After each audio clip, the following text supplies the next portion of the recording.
Guitar Players Planet.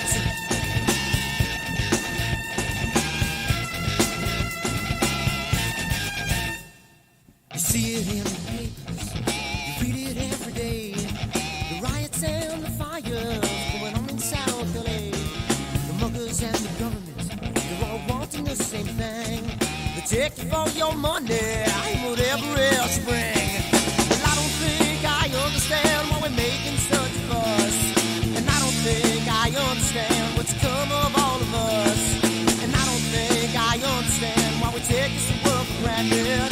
I just want to get right back to Guitar Players Planet.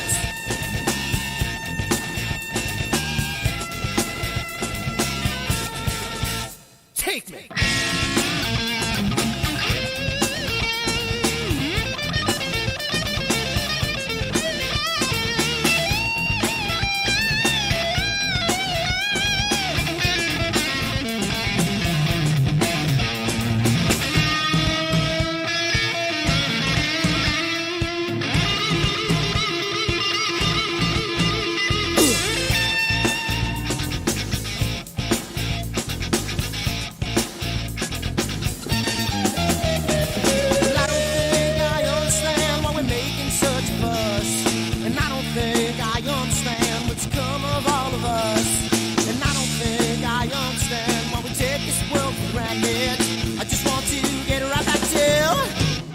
Guitar Players Planet. Guitar Players Planet. Guitar Players Planet. Guitar Players Planet. Guitar Players Planet. Guitar Players Planet.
Sunny skies, the smell of palm tree air.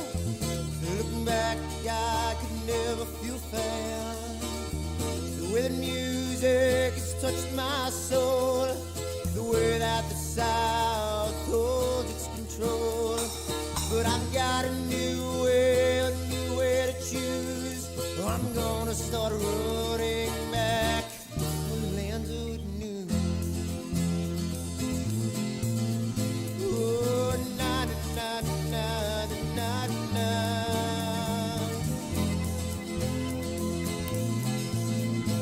Hey everybody, we're straight out of DC tonight. You'll notice it's a little bit different on the screen. We're a little retro tonight. Welcome everybody, the 8 people that are watching right now. Thank you so much for coming down. We'll be on at 8 o'clock. Just wanted to let everybody know. Talk to you soon.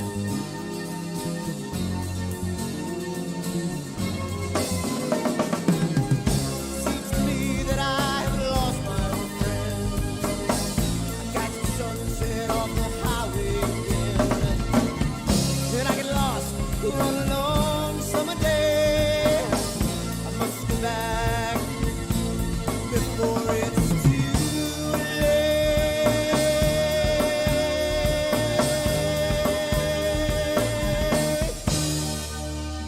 If you're afraid, you're feeling alone, but time and space can never unfold.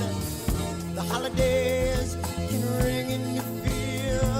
The ghostly embrace can only mean tears. And I've got a new way to choose. I'm gonna start running back for lands with new. Oh, na na na na na.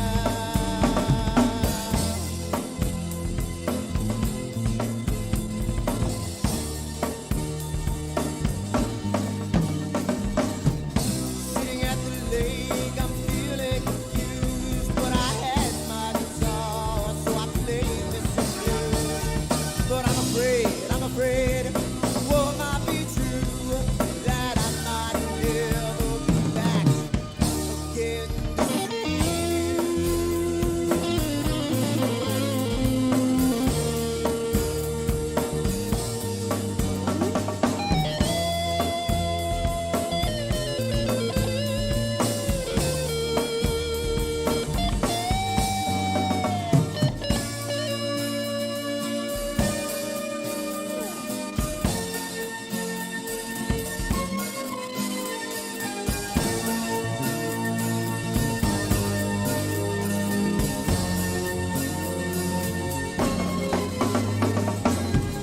Seems to me that I have lost my old friend. I catch the sunset off the highway again, and I get lost on a long summer day. I must be back before it's too late.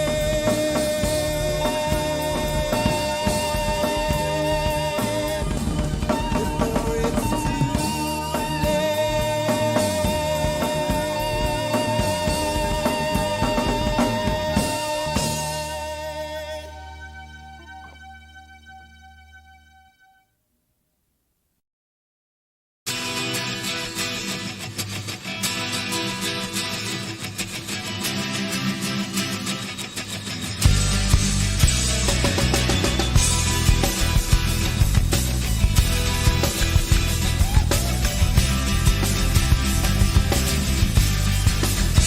What have I done?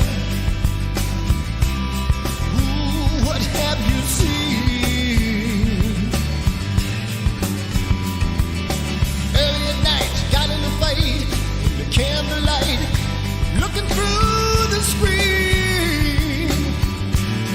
Now what have I done? What have you seen?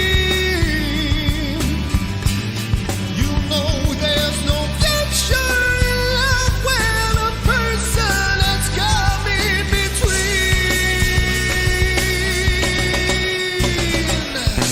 Jamie's gone, Jamie's gone.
my color go? Got your head in the sand. You can't be in control, using a powerful hand. I wanna be you, I wanna see you. Don't taste the kisses of hate. Don't try to tell me, don't try to sell me, don't try to say it's too late. You're gonna push me to the edge, back me in a corner, making me stand in your shoes. Push me to the edge, hide a little color, it's black and white and blue. Black and white and blue, yeah. All right.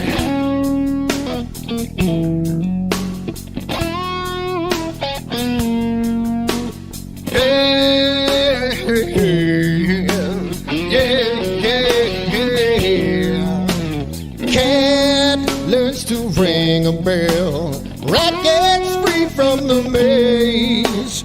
We can be taught to love, we've got to learn a new way.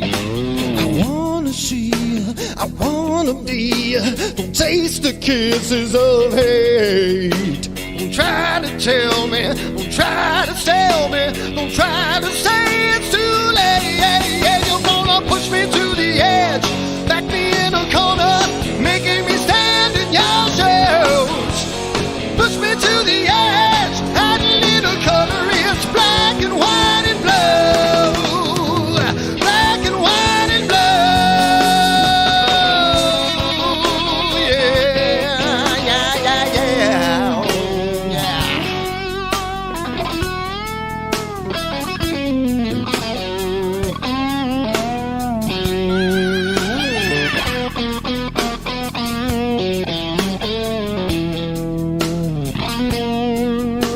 I wanna be, I wanna see, don't taste the kisses of hate. Don't try to tell me, don't try to sell me, don't try to say it's too late, late, late. Push me to the edge, back me in a corner, making me stand in your shoes. Push me to the edge, add a little color, it's black and white and blue, yeah, black and white and blue. You're gonna black and white on the edge, back me in a corner, making me stand in your shoes. Push me to the edge, add a little color, it's black and white and blue. Black and white and blue.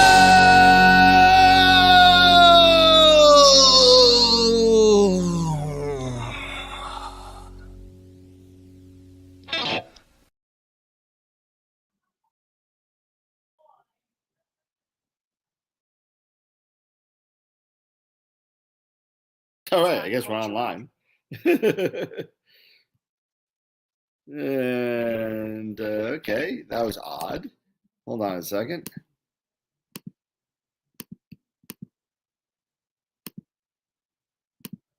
This is moving very slowly.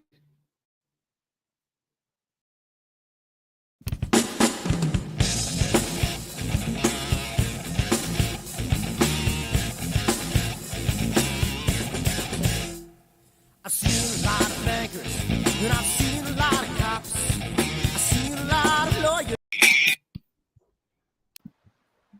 All right, two. Where's Eric? We're waiting on Eric. I think we're waiting on Eric still. Hello. We are all here. Jesse, you there? I am here. Yeah, I know it's a little different. I'm waiting on Eric still. I don't know where he is. He's probably looking for that link. I was like, didn't I send that link? Yeah. Oh my goodness! A little high up in the chat for him. Let's see. Show chat. Let's see. There's the chat. How's it going, everybody? Andres, Captain 404. What's going on? Greg, saw your video. Hey, I know my hair's a little messed up, but Eric is here. There you go. Where is he? There he is. And show on stream. I guess. Oh, he had to get his green screen up. That's what it was. Yeah, dude. Yeah, it's a little different of a format tonight, everybody, as I am in Washington, D.C., and soon I'm going to be meeting up with Dave Schaefer, who is one of our watchers, and he is going to be taking custodian of. There you go, Dave. It's right there. There's a 127 carbon fiber right there. Big with boy. the extras, everything. So there you go. So it's all set and ready to go for you. It's gonna be pretty cool. It's a great scope. So he's got Thor's helmet behind him. There you go. Yeah, if we're gonna use Melon, man, I may as well, Joe, break out the green screen. It's not like we've done it in God knows how long. Well, you and I got to get together and do that thing with vMix, so you could use your green screen all the time because now that you have it. Yeah, true. So it's very easy. But anyway, so tonight, no guests, pretty much of a free format tonight. How you doing, Tarek? Let's see who else. Dylan, how you doing? What's going on? I saw texting Dylan like he's my new friend on Twitter. Mark, how's it going? Al, everybody, thanks for coming on. So no guests tonight. We are chilling out in DC. I know Jesse's got a heart attack to share with us in a little bit, and I got some stuff to share. I'm sure I know Eric always has something to share, and for the comic relief, we have Scott on the left, and maybe we got a yeah, there you go. But yeah, so I don't have my normal kind of thing, so I'm a little don't know what to say, but which is a shock. But again, thank you for everybody for being sponsors. I don't have my normal slideshow, so thank you to Woodland Hills and Night Skies Network, Optolong, Camera Concepts, Prima Luce, Masters of Pixinsight, and IP for AP for hosting us and letting us do what we do and do what we love. So don't forget, we got coming up very soon in 12 days, we got the Eagle 4 giveaway that's going on. We got no uptick on anybody this week that signed up for it. It's still at 82 members. I would love to get that up to 100 members. I already put one blast out on Twitter and Instagram and Facebook. I'll put another one out. You guys are gonna hate me if you don't hate me already, and it's gonna be crazy. It's gonna be like when I had my reunion show from my band. I was on freaking Facebook every other day. But it's July 1st, so it's new month, so we're getting really close to the massive giveaway. So definitely get on there. Our next guest, Russell Croman, is going to be joining with us and talking about his plugins for Pixinsight, Noise Exterminator and Star Exterminator. Really, really cool. So he's going to give us a rundown of his AI and how it works. So that's going to be pretty cool. And then after that, we're working on a couple of the other guests coming. I don't want to let anything out too early. Some new guests and some people that are actually on the show. So yeah. So Dave, I see Dave just joined in. I said, Dave, it's right there, man. There you go. That's it. That's your scope. Merry Christmas, kind of. But yeah, made it to DC safe and sound. Had a almost personal best in timing coming down here. Made it in 4 hours and 15 minutes. It was about 250 miles. So wow, pretty cool. That's long. That's quick. Yeah, so it's pretty cool. So so that's all I got for the beginning. I made it in about 3 minutes because I don't have my slideshow and I'm not yapping. But yeah, so Jesse, so tell us about your little your little almost coronary event that you had my mini stroke over the past couple of days. So good evening, everybody. Yeah, so I have been fortunate. I have had like 6 clear nights in the past week and a half, which is amazing. So my scope's been set up. I keep it set up, put a telegizmo on it. So it's, it's outside all the time. I mean, it's honestly, I wouldn't, image half as much if I didn't. But it was, I guess that was Wednesday night. So Wednesday night, I was on M27, and everything was running beautifully. Not a cloud in the sky, no rain in the forecast until tomorrow. Everything's good. About 6 o'clock in the morning, I hear raindrops. I'm like, and it didn't clock it right away. I'm like, the sun is coming through the window now. So, guys, this is my first time experiencing, like, so I know some of y'all out there are going like, oh yeah, like, no, this is my first time having it rain when my scope is set up. I want to tell you, I have never moved so fast in my adult life. I think I had out, no glasses, jammies. Okay, jammies. Had my cover on the scope in like 20 seconds. Grabbed my box with my computer in it. Ran that in. Got some towels. I'm up underneath because the telegizmo is big enough that I can fit up inside of it. So I get up inside of it. I'm trying to towel dry, and I'm like, please tell me everything. Awesome. Oh man. So, like, Eric, when you're asking yesterday in the chat, like, do you know how much rain got on? I really had no idea because I didn't have I'm like doing this. So You're like, no glasses. You're like half blind. Like, okay, I gotta get it down. And I keep everything set up because like I turn my phone on when my scope's gonna be out at night. So like I want any notifications. And I'm going to tell you, it was a little blip on this radar, like the tiniest. I sent you guys a picture. I'm like, it was the only thing in the mid-Atlantic. I feel personally assaulted by that little blip of radar on the radar. It came and gone, and it was gone. It was bone dry and sunny across the street. That blip of rain was coming for my gear. Yep. But so I spent most of the day just kind of reminding myself. I saw that picture. I couldn't even see that blip. I didn't even see that. That's how small the blip of rain was. Yeah. It is. I was like, what is she showing me a little bit picture bigger of one. Delaware for? Like, I don't want to see. That little Oh, tiny. there you go. There it is. That's it. That is it. Tiny little thing. So now y'all know where I live. And it was gone in 10 minutes. So after it was done, I took the cover off and went out and took the camera off and took everything that I could off. So I took the camera off, I took the filter wheel off, I took all the cords off, and thankfully it was sunny the rest of the day, so I was able to dry it up and spent the whole day going, I've had dew on it before. It does fine. It's meant to be outside. It's not like, just so I'm like messaging these guys like later in the evening. I'm like, oh my gosh. Okay. Do I let it dry? Okay. It's okay. And the good news is I wouldn't be laughing about this. I would not be. There would be genuine tears going on right now. But everything came back on. And Eric, I just, I put everything on. One at a time. First, it was like, okay, the light's on the mount. Okay, power box looks good. USB hub. Okay, now we good. All right, focuser. That's that was one of the ones I was concerned about because I couldn't really get into it and look inside that. Right. Then it was the camera, like the camera and the filters in the filter wheel. I'm like, oh my gosh. Right. Okay. But everything, and I think the best news is I even got some imaging last night. So on M27 and then Crescent Nebula, and they got a little wonky somewhere around like just about an hour before it hits the zenith. The stars started getting all squiggly, and I haven't had a chance to really look at, to figure out, look at, my guide. Yeah.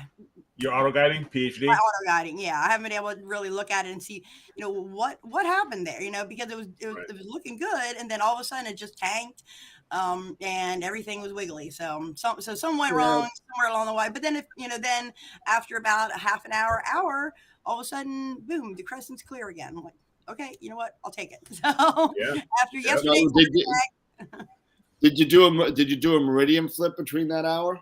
No, just because the way I have everything, because you can see these trees back here, like you got the little hole in the sky. I have a little hole, and it's perfect because the Dumbbell Nebula and the Crescent, they actually come up in this little sliver, so I can get them right up to about here.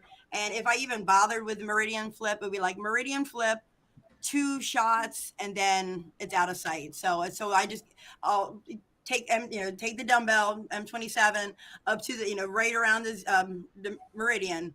And then I'll stop, and then I'll go back to the Crescent, and then I'll follow that up to the meridian, and then I'll just go ahead and park it for the night. So gotcha. And that got me to about 4:00 in the morning. So So Where so do you that's set my your little- scope up What's that? in your yard? Where do you Yeah, set I your have it- scope up in your yard? It's in my driveway right now. I have 2 spots. There are only 2 spots in my yard where I can see Polaris, and one is in my driveway, pretty much right in front of where I park, and that's my summer spot. And then my winter spot is like outside this window, and just like this window is facing east, so it's like this shrubbery and that way. So, and that's where I Yeah. spend the winter time. So Yeah. So thankfully, when it's raining, it's really close, and on both accounts. So Yeah. Hey, Senthil. Since I see you're online, we got a little present. You'll be getting it tomorrow for Navin. So we got a little we got a little present for Navin. We're gonna send that to you. Just give me an email on where to send it to, and so I don't know what day it is over there. I hope it's not Sunday over there, or else we're late. But for those of you that know, one of our members, their son's birthday is on Sunday. So asked for some videos. So we put a little thing together the other night. So just send me an email to let me know where to send this to. So Nice. everybody who's on, it's Saturday. So I have to send it tomorrow. Okay, so I'll send it tomorrow. So, all right, awesome. So so I'm glad everything worked out. That's a good thing. Yeah, So, really. yeah, Really? yeah. And then I think the last time I had messaged you guys, I had processed M13, and Yep. I've got these weird, which again I've never seen those gradients, those horizontal gradients. The JPEG. is it like the walking noise? I guess I don't know. I've never seen it. I mean, so I'm not sure entirely what it is because I don't know what it is. I didn't know really what to even Google. So I'm like, there's just these horizontal bands. Yeah, it's horizontal banding. That happens in the CMOS cameras sometimes. Yeah, and I've never seen it. And so that was that's my 294. So I'm like, you know what? Yep. I'm gonna go ahead and take that off and put the 2600 on. I think I would have been a little less stressed if I had the 294 on there, especially, I mean, price tags, of course. So, but Yep. So, Money wise, yep. That's yeah. why I take my telescope in right now because Peter, who is not with us tonight, obviously he's hanging out in the vineyards right now. He has my 294. And he's using it to test on a couple of his scopes. He wanted something with a smaller sensor, so I lent him my 294 about 6 months ago.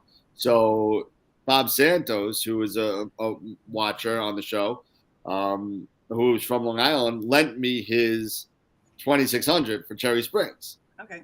And I still have it, so I'm taking advantage of it. And this is what we need to do.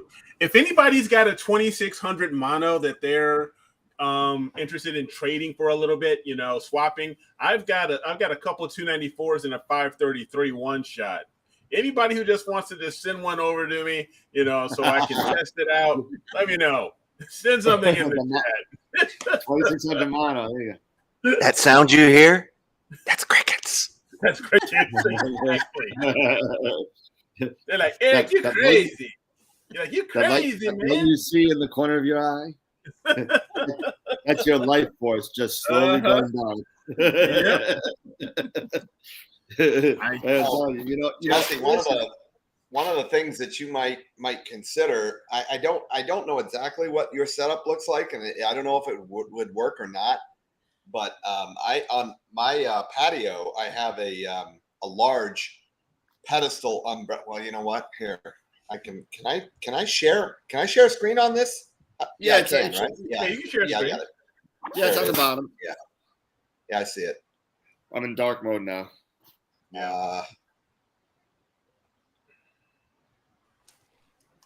Right there. There we go. Scott Cole joined. Is that coming up? Hold on, I got to do it. It's like a different feed on this, so give me a second. I got to find problem. it. There it is. So I have something like that on my patio. Okay. What the hell is that? It's an umbrella. It's an umbrella, dude. It's an umbrella the size of your pool. Yeah, it's huge. It's an 11-foot umbrella, right? But the thing that's really neat about that umbrella, not only does it fold up, tight against the tube and battens down really tight. Mhm. But when it's laid all the way out like that, right down here, let me get to right down. I don't know if you can see right down in here. I can probably zoom in on that, can't I? No, I can't. But right down in here, there's a button that allows you to at the base that allows you to turn the whole thing while it's open. That's so awesome. you can pivot it all the way around. So Yeah. if you can pivot it out of the way. So when you're imaging, and if it rains, you just go out there, press that button, and pivot the thing right over the top of the scope. Wow. That's an idea. You know what I mean? Half jokingly said to my husband, I said, because I got the 3D printer a couple months ago, because I needed custom telescope parts. So yeah, that's what I keep on telling myself, and that's the official answer. But like half jokingly, like I need to print out some little tiny umbrellas to put over top of just electronics or something, But there's got to be some way that I can come up with something just to cover it up, and not get in the way of the optics, and not be I don't know. I'll have to think about that one, but yeah, something. Something. Yeah. That, I mean, it's the first time I've never got a notification. I mean, there's been a couple times out there I've gotten the notification, rain's coming. It'll be there in like 5 seconds, and I've been able to get out there and close everything up in time. And if there's any chance at all, like I won't even leave the house with it uncovered. So that was the first time I've ever had to do that mad dash, and I hope I don't ever have to do that again. That was not okay. It's scary. It's definitely scary, and somebody said that the IMX 571 is the next, and let me tell you that chip, I have it in the 268, the QHY. That thing is awesome. What a great camera that is. Which one's that? That's the 2600. Well, it's got it's the 2600 and it's the 268 for QHY, isn't it? 68, but pretty much. Yeah, so I mean it's such a great chip. There's super low noise. I mean no amp glow, just like the same. I mean it's just an awesome chip. Hello. I gotta ask though, Dan, are you in the witness protection program? No, right? There's only one light in here. It is. And I'm scared. Crazy. I don't want to bring my line over the bed. He's trying to have his identity, for safety purposes. Right. Hold on, I'll go this way. Let me say, because we're hiding the witnesses. We're hiding the witness's identity for his own safety. Is this better? Is this better? Oh God, yeah. I'm in the puppy witness. God. So I'm trying to sit in a place where I can get to my wine without bringing it on the bed. So, yeah. You gave him your credit card, for any incidentals, man. So you're all good. Oops. Yeah. Well, my mother-in-law won't take credit cards. Oh, yeah. It's her bed. It's her bed. Oh, that's right. For some reason, I thought I was thinking you were in a hotel. Yeah. Let's see. I'm just curious. I want to see something. I'm my brain's a little bit on the fry on the 2600. So anybody else got any imaging going on? Dan, you went Friday? Yeah, no, I definitely got some imaging going. Nothing that's worth showing yet because I haven't even gone through the data yet. You're hitting up the planets, that planetary lineup, weren't you? Oh, I do have that. Yeah, I do have that. I got like a nice shot of what was it? It was, and I spoke to Mike who lent me the. I spoke to him on text message. Who lent me the 14 millimeter Samyang for the full frame camera, and I know I was talking to you guys about it too. I for those of you that saw me on the last show talk about this, I'm sorry I'm being redundant. I probably said it again, but I was so unprepared of the wide angle of this lens in comparison in combination with the full frame sensor. Oh yeah, that it was so effing huge. It was huge. I said, this can't be Saturn. I'm pointing like 90 degrees to the left of Saturn. I'm like, this can't be Saturn. What am I doing? I'm doing something wrong. Wide, man. That's wide angle. So it took me like literally almost until about 2:00 in the morning to like get my sights all together to realize what I was doing with it and I still had an issue connecting the 6D Mark II to the ASI Air. I'm gonna have to work on that because I had an issue with that. There's something in the settings on the 6D Mark II where it's maybe Eric, you could shine some light on this because you're the ASI Air Pro of the group. When you turn on a DSLR, it gives you recommended or needed settings for that DSLR. Okay. So it'll say needs to be turned on manual, blah blah blah. Don't do this, turn this, whatever. Yeah. So for the 60 Mark II, and it's the only one that I've seen it with because I've used this with my T3i, my T5i, and a T7i, and I never had this problem. Mm-hmm. It requests that I'm in manual and bulb. Yeah. Manual and what? And bulb. Oh, bulb mode. Yeah. Yeah, you have to be in bulb. No. Manual and bulb. So So you can do that. With the 60 Mark II. Whoa, wait a minute. It's either or. It's not. With the 16, it's like one or the other. It's like either you go manual or you go bulb. I understand. I don't think so. No, so hold on, stop. And with the 6D Mark II on the knob on the top, where you have all your settings, there is a manual and a bulb setting. There's an M and a B. Yeah, that's one or the other.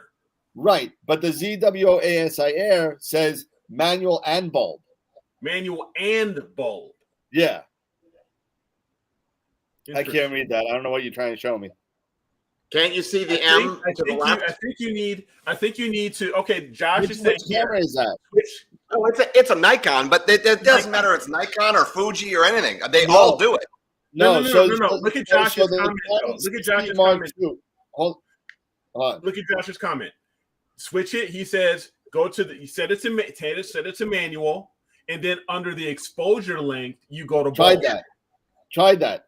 So on the 60 Mark II, if I'm in manual and I try and go longer than 30 seconds, it stops at 30 seconds. I have to go into bulb to switch it to bulb.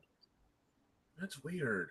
That's on any other Canon, camera, you don't have that. On any other Canon, you have a manual setting, and then you go down to 15 to 20 to 25 to 30, and then it gets bulb.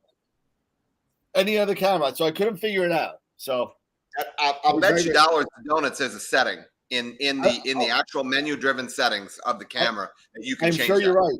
Yeah, I am sure you're right, Scott. But I couldn't find it, and I was getting too frustrated to worry about because I was under a time constraint.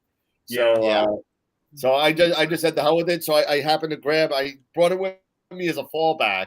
I have a Canon infrared remote control, and so I was doing the trigger, just hitting the button. Right.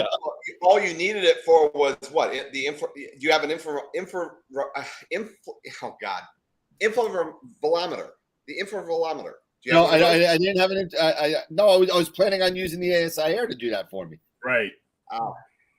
So it worked out. I got one decent picture, and if you pixel peep it, you'll throw me into like back to the newbie type era. Yeah. But but you know what? I was able to get myself, my friend, the telescope, and everything except for Mercury in one shot. So gotcha. Okay. So not bad. Well, at least you had something. No, it's a cool picture when you look at it wide field. It's cool. Right. The wide field shots for astrophotography are phenomenal. This is the 1424. Yep. That I shoot real estate with this, as well as other things. But I mean, I don't know if you can see the front element on that. It's like a big fisheye. Yep. Yeah, it's just like the 14 Samyang and Rokinon. Yeah, I absolutely love that lens. This is one of my favorite lenses of all the lenses that I have. This thing is incredible. So and you know what walked into the store on Thursday? Just happened to Mike, you'll get a kick out of this. You know what walked into the store on Thursday as a trade-in? What? A 14 millimeter Rokinon. For Canon. Or I can't. But Yeah. Wow. Yep. What are you gonna do, man? Hey. No, you know what? And I was going to buy it, but I don't do a lot of that. I know Eric does more of it than I do. I do a little bit more of it, yeah. You do a lot more of it. I do zero. So anything you do is a lot more than what I do. So. Yeah. I'm trying, here I haven't had a chance to really scope out any dark sites here around my area, even though this is like Bordeaux 5, getting close to 6 or whatever. Hey, Gideon. Good evening. But yeah, I want to do that. I want to try to find some sites around here that's not maybe a couple hours away, because I'm Bordeaux 5, 6. I'm like 2 hours away from Chicago, so I don't have to deal with Chicago light or anything like that. Yep. So it's really rural out here, rural suburban agriculture, but this is a decent sized town, like 30,000. So I still get some anywhere, you got minor light domes. You don't have anything else. Yeah, and I'm in a subdivision, so with all cookie cutter homes. So it's not like you look to the west and you got a 45-degree light dome from New York City. Yeah, God, no. Nothing like that, man. Nothing. Yeah, that's something I think. But I would like to find a site where I can go, like even a small camping site or a small state park where I can go and set up my Rokinon or my 14 millimeter that I've got it's a 24 millimeter, and just do some Milky Way shots with my move, shoot, move, something like that. Yep. Yeah, I've been wanting to. I mean, I kind of started off doing that a little bit, and I'm by no means a photographer at all. Like, it was like the manual. Like, I had no idea what to do with that. I mean, that was straight up, hit YouTube and find out. And like, I got it. And I'm the same as you, Eric. Like, I'm, 2 hours east of DC, 2 hours, south of Philadelphia. So I'm like, Bordeaux 4 or 5 area. So there, I am. Yeah, and I need to just get my butt up and go somewhere. Like, I'm an hour from Aspen. I had totally intended to get in touch with you, Scott, and be like, okay, help me out, because I get on manual and I am just clueless, with my camera. So that was my intention sometime this week. I was just too lazy to go down and do it. But yeah, all you gotta do is call me. Yeah, yes. I'll walk you through it. I want so bad to go down to, because we have some really nice state parks around here, but they're closed at night. So that requires actually walking down the beach miles and miles. So I'm like, they don't give you permits to do to be on the beach after night. You can get surf fishing permits, if you have a 4-wheel drive, but you have to be actively engaged in surf fishing. And I don't have a 4-wheel drive, so now they don't do stargazing permits, huh? Yeah, they don't have a stargazing permit. I don't know anything because I've tried to, Google and search, and I've talked to a few people at this, the closest state park to me is Cape Henlopen State Park, and I've called down and talked to them, and I think the people that answer the phone are just like, they're like, no, the park. There is one part of the park. It's a fishing pier that you can go down to, but it is lit up like a ball game. So there's that's not happening there. That's no good. It's a place to park. My husband's family has a place in Dewey Beach, and it's at the very end, at the very, very end of Dewey Beach. If anybody's familiar with this area, it's just a little peninsula that runs between the Atlantic and Rehoboth. Oh, Lord. Oh, no. Here he goes. He's after you, bud. Hey, Sean.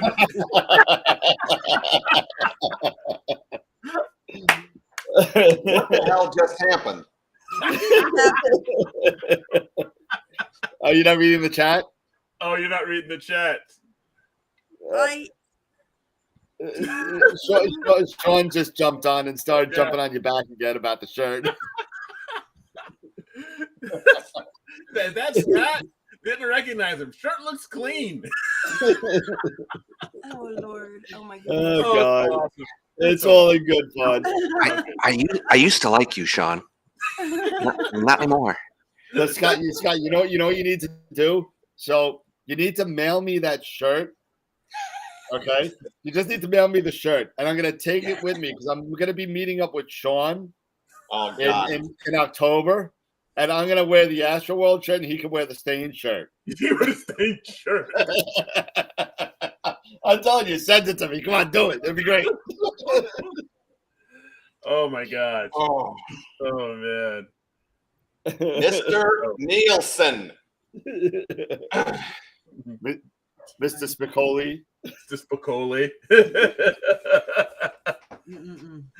Oh, no kidding. So, but no, That's I've funny. got. It looks like I'm gonna wear that shirt just for you, Sean. Just for you.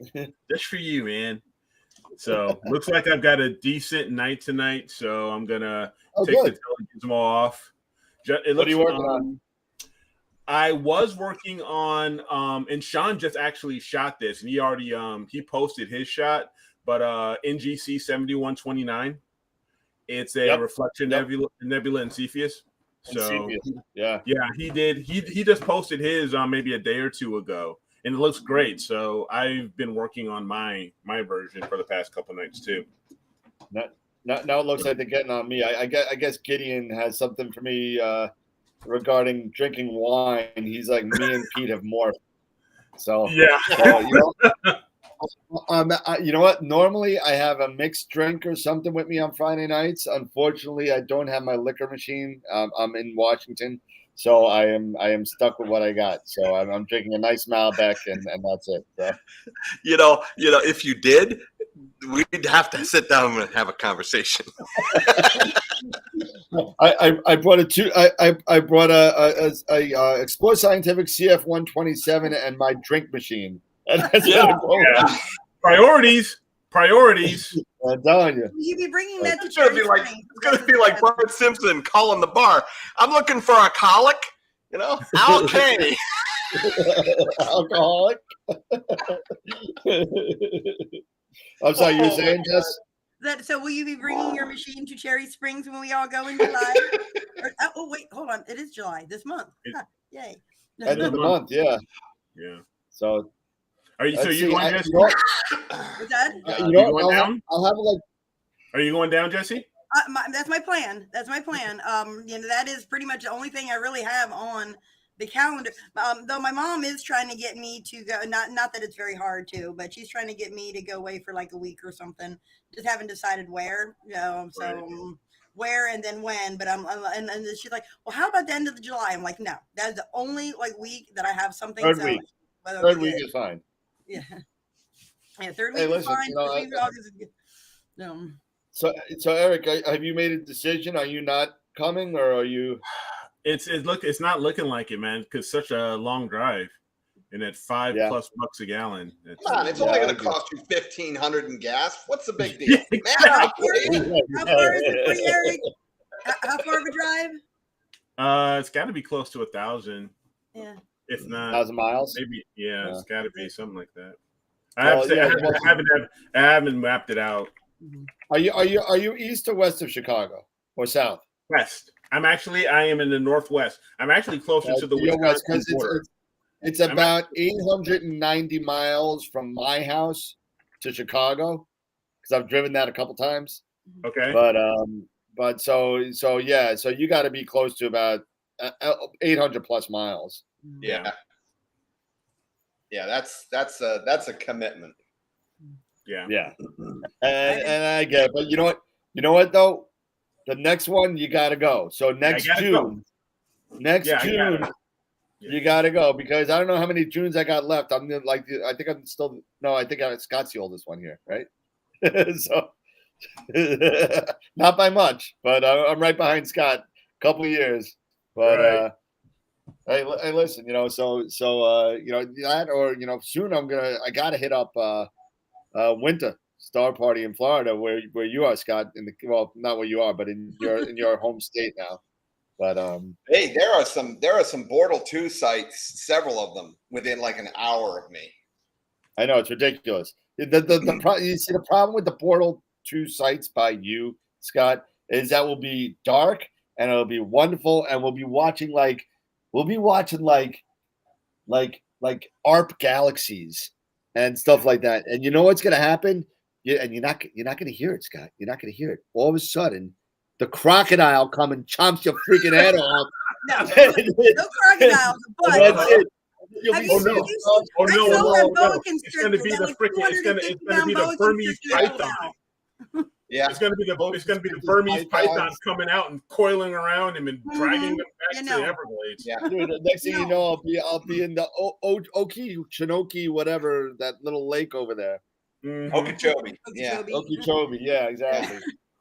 Now the one Bortle 2 site that I was looking at, and I got to do some more research on it because it looks very promising.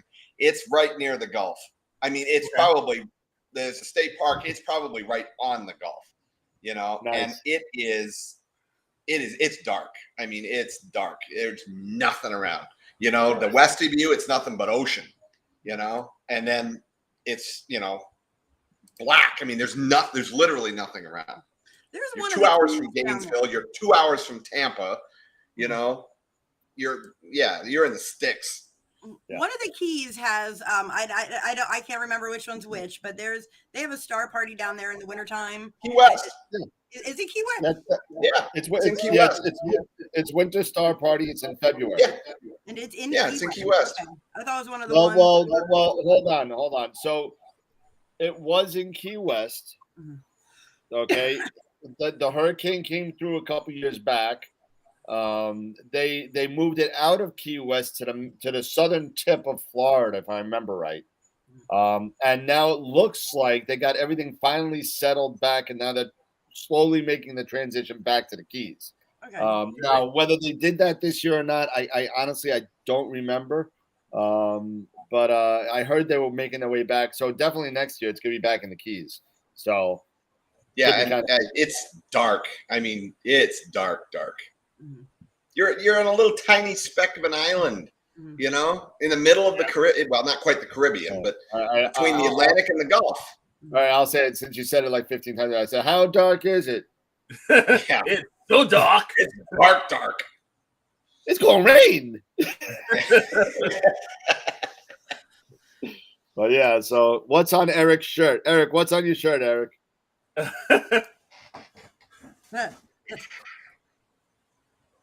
Marriage, that blessed arrangement, that dream within a dream. Did you wear that to the when you went to Cancun? Wasn't it like a wedding? Yes. I saw that. And I'm like, I hope he wore that. That would have been perfect. Yes, I wore it. Absolutely, I wore this. That's awesome. You know how many? Do you realize how many people would want that guy to marry them? I know. I'd have done it. Oh yeah. Right. It was so funny. I was today. I went to the Madison VA hospital. I had today off. I went to the Madison VA hospital to have an MRI done on my neck and spine. And the guy who was checking me, the gentleman who was checking me in, he was looking, and then he read my shirt. He said, "God, I love that shirt. I love that movie." And he said, and then he explains to me, he's not only does he do check-ins, but he's also an ordained minister. He's ordained, and he said he was doing a friend's wedding, and he started it out. Ladies and gentlemen, thank you for coming. Love. Knowledge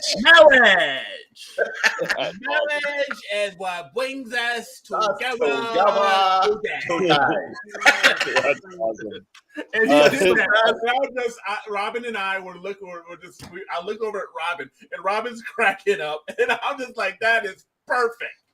I would have loved somebody. I would have loved the person who married Robin and I to have done that. We should have found somebody to do a princess bride wedding when we got married in Vegas. Mm-hmm. I'm sure we would have found somebody to have done that. I am sure you could have paid somebody to have that. I'm sure we would have found somebody to have done that. You can get Elvis to marry you in Vegas. Yes. So why can't we have the bishop from the Princess Bride? And he's been dead for 50 years. Yeah, I know, right? But I'd be remiss in saying that we have. I got some good news. I spoke to David Geeson, who was our guest, from Photonic Cleaning Technologies. Nice. And, Nice. Yeah, so he actually gave me he actually rewatched the show to see if there were any questions that were missed, and we did miss a couple of questions. And what he did was, and I'm going to post it on our website or maybe in the Discord chat.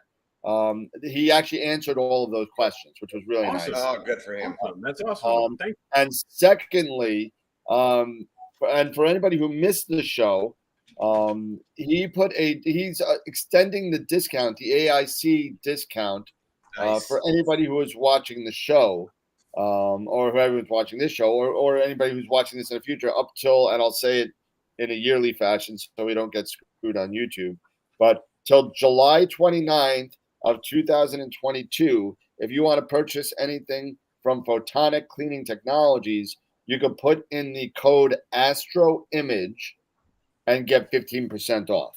So feel free to go to them all the way up to the end of the month on the 29th, 2022, and you can get it. So that is awesome. Yeah, I'm going to go grab the deluxe kit, I think, just to kind of test it out. Yeah. Yep. I think you'd be happy. I think you'll be happy with it. Yeah, I think with the discount for the deluxe kit with the, what is it, the 4 tubes and the applicator and all the other stuff, the pull tabs and the brush and everything. Yeah. The discount was $226. There you go. Yeah, that sounds about right. I think full retail was like $278 or something like that. Yeah, it's like yeah. So hey, it's you know, if you're interested in the product, I know I am. Go take a look at it. I'll definitely use it on probably a set of eyeglasses that I don't care about first to get used to it. But you know, just to kind of play around and see how long I got to wait. Yeah, how long I got to wait. No, but you know, I would be very, very nervous taking my brand new AP scope and using that as the first shot. Yeah, no. Test it out. Yeah, initially test it out on, you know, either some optics, you know, that don't, or unfiltered, or not unfiltered, but unmounted filters. Yep. If you can take or if you can unmount, if you have mounted filters, and if you have a way to take them off, do that, you know. Or if you got get it off. A glass coffee table that's really dirty. Yeah, you know. Exactly. Why not? You know, hey, you know, use it on a crappy, you know, I'm going to yell to this, like a crappy Meade 4000 eyepiece that you got stuck in the closet. You know, something, anything, you know, I literally have a no-name telescope on a piece of wood that I used to use for my guide scope for my Obsession 18-inch. It's like a 60 millimeter scope. So I'm going to use it. I'm going to use it on that to test. Okay. So, has anyone seen iOptron's new Sky Hunter mount? It is supposed to be belt-driven, ultra-portable version of Skywatcher's AZ GTI. I have not seen the new iOptron version of that, although I do know of the new Skywatcher AZ GTI, which is now a fully blown equatorial now. So that's something, you know, I haven't seen the new iOptron one though. That looks pretty interesting. Okay, yeah. I just hopped over to the iOptron site just so I could take a quick look. It's a EQ/AZ go-to mount. Is it 11 pounds, like 11-pound payload like everything else, or no? I'm looking at it right now. Yeah, 11 pound. Yeah, 11-pound payload, but it's gear driven. So, yes. Well, it makes for more accurate tracking, absolutely. So, I mean, you know, what's the cost on it? Just so. This one, the introductory price, it's on pre-order for $558. Okay. On iOptron's site. Okay. And yeah, so they've got a couple other so that's the EQ Alt Az version. They've got a portable azimuth version, one with iPolar, and they even sell a carbon fiber tripod for $318. Yeah, but you don't need that. But you can get whatever you want. For an Yeah. 11-pound mount, as long as you have a nice heavy duty mount, heavy duty tripod that you have sitting around, you don't need a $400 pair of legs for a $500 mount head. But it's nice to have, but you don't need it. You don't need it though. Hello, Newman. Cool. My buddy Newman. I don't know how that happened. Norm I don't even know how that happened. It just like started. I saw Norm Hughes and I thought Newman, and it just stuck. So sorry, Norm. Yeah, that'd be great for English Fires. You're right. It'd be really good for the Red Cat. Yeah. 51 Red Cat. But if you have a DSLR with the Rokinon, yeah. But yeah, that would be more like it. Me, I did the. I got to be honest. I did the Red Cat, but I added a whole bunch of weight to it, so I was probably overdoing it a little bit just to see what it would do. So I had the Red Cat all on a Vixen dovetail. This is all on a Vixen dovetail. So Red Cat, ASI Air, EAF with the whatchamacallit, with the Deep Sky Dad, for the road for the belt. Yeah, for the belt. Yeah, for the EAF. The EAF mount for the Deep Sky Dad. Yeah. Plus a guide scope, which was the 30 millimeter f4 ZWO mini guide scope. Did that, and all that was on an AZG. Now it's a little bit different. It's not a gear driven. It's on the AZGTI, the original one. Yeah. And as it hit zenith, it started having issues keeping up. Mm-hmm. If you're looking anywhere up to about 50, 60 degrees in the sky, yep, it worked fine. Once it started hitting the zenith, once it started going over there, hitting towards 90, all of a sudden you heard zzz click, zzz click, zzz click, zzz click. I was like, oh well, I guess that's not gonna work. So it's probably overloading it a little bit. I kind of do that with things. Like I'm never gonna overload my EQ8R. Don't get me wrong, but like my EQ6R. Yeah. I tried to overload that thing as much as I could. I put about 40 pounds on that. With the EQ, what is the recommended payload? 44. Okay. For the 6R. Okay. So that's way overloaded for astrophotography. So so I put the 127 on with the Asato, the Arco. This is the aluminum tube, not the carbon fiber. This is a while ago. Mm-hmm. What did I have? I had I had an 80. What did I have? I had the 80 millimeter guide scope at the time with the 178 on it. So I really packed the crap out of this thing to see if it would hold up. And I do that just to test mounts. That's the way I am. I would never ever tell somebody to do this. So do not do what I'm talking about. Don't do it. And let me tell you, the EQ6R being belt driven in the way it is, handled it perfectly. It's a solid rig. Now listen. Let me preface all this by saying, what did I miss? I missed something. Surprised he hasn't looked at the capture leftovers. Yeah, they're ripping me apart in the chat. Oh God! Well, Scott, I got to give you props. You're taking it awesome. You're taking it awesome, man. You are such a trooper, man. You are taking it. Oh man. Like, you got middle fingers underneath the camera right here. Middle fingers with his pasty legs. We need to nickname you Teflon, Scott, because it ain't sticking to you, bro. Well, first of all, I gotta say, on a serious note, I gotta say Happy Canada Day to our friends over in Canada. It is the first, so it's Happy Canada Day. So congratulations and another Canada Day. Let's see, because I know it's chocolate inside. Yeah, it's like I'm gonna start doing that. What was it? What was that? That was Trading Places, right? I'm a karate man, all right? Karate man blues on the inside. I'm a karate man. Karate man. That's quarter blood technique. You do that, quarter blood pop out of a person's body. Yeah. But yeah, so happy Canada Day. We have our 4th of July coming up soon, on Monday. So Awesome. So So we'll be sedating our dogs and putting them somewhere safe, because if not, with all the fireworks that go off around here, they'll be running for the hills trying to climb and hide under everything, under the blue moon here in the house. Anything they can't, they'll try to squeeze themselves under, the bookshelf if they can find another crack that's big enough. So these poor dogs, they start crying and shaking like crazy.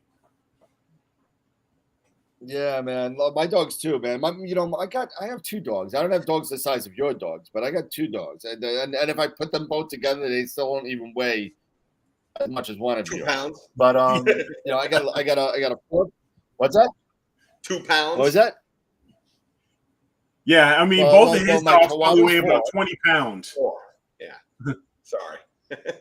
Both his dogs my probably weigh Chihuahua's 4 close to. pounds. Yeah. And how heavy is the other? 15 pounds, 14 Yeah, I said pounds. 20 so, pounds. So altogether about 20 pounds. So Yeah. my first dog, Astra, she was always cool, man. I would take her, beat the crud out of her, play wise, all that kind of stuff, and then you never scared of nothing.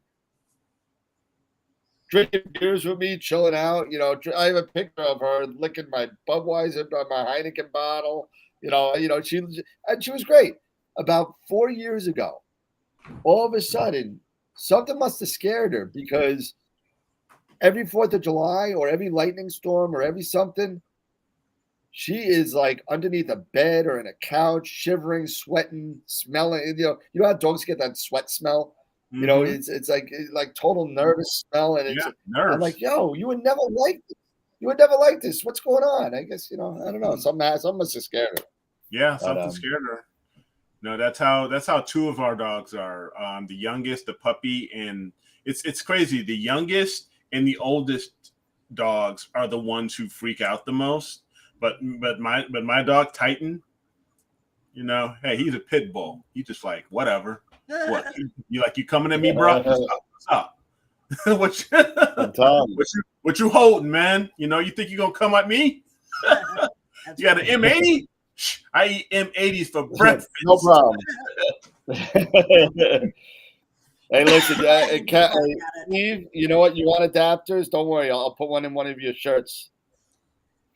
I'll give you an adapter, Steve. I got plenty. I got a nice big one for you. It's a 127 carbon fiber female bayonet to the Asado, which is 81 millimeters. So have fun with that one. so as Dan moved to the laundry room. The laundry room. He's in DC.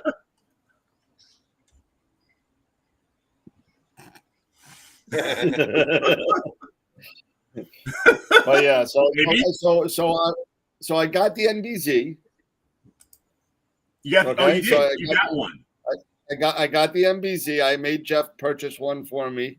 Okay. So I took it right off the shelf. We got 5 more. All the ones that we bought 7. Mm-hmm. They're all gone already. Right. They're gone. Yeah. So you knew we should have ordered 30 of them.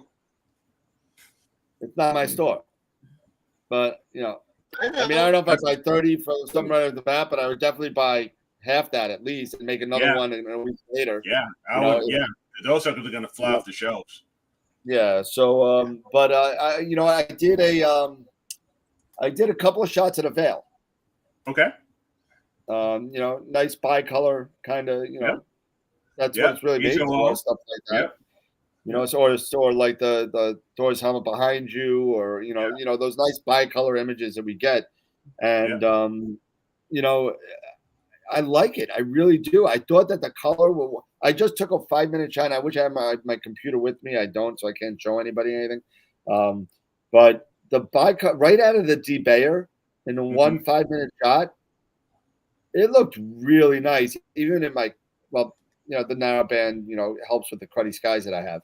But it looked really good. I mean, but it was it was also a lot darker and subdued than I thought it would be.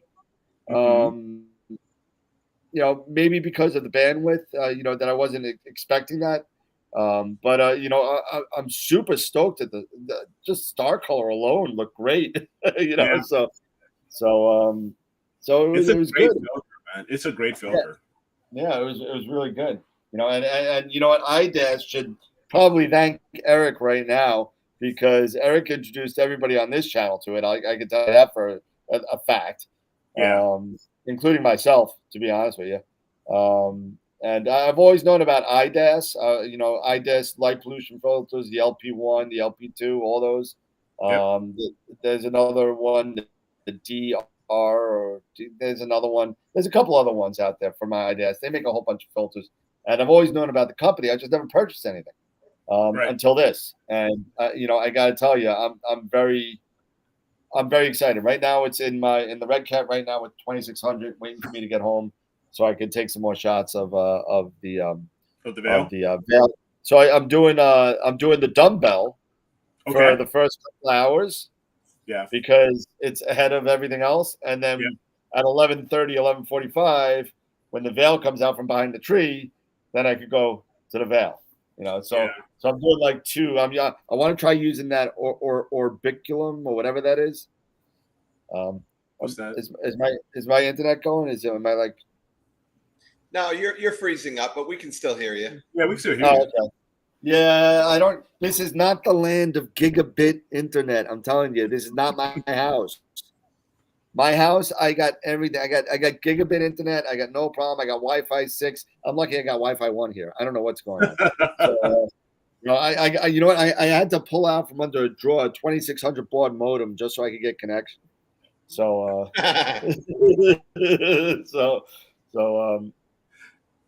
Wow. So it looks like we got a new watcher, and I'm gonna butcher the name. I'm sorry. Nguyen Tien, maybe. Gian. Welcome. Yep. That actually, I think that's probably a last name. Yeah. Tien Nguyen. Tien Nguyen. Thank you, because I know nothing about that, but so thank you for correcting me. I'm probably not pronouncing his first name right, but you're probably closer than any one of us would be. Yeah, for sure. I'm pretty sure the last name is Nguyen. It's like win. Like win. It's like win. Yeah. Everyone's correcting me. Thank you. I like to be correct, except when I'm cursing on my telescope.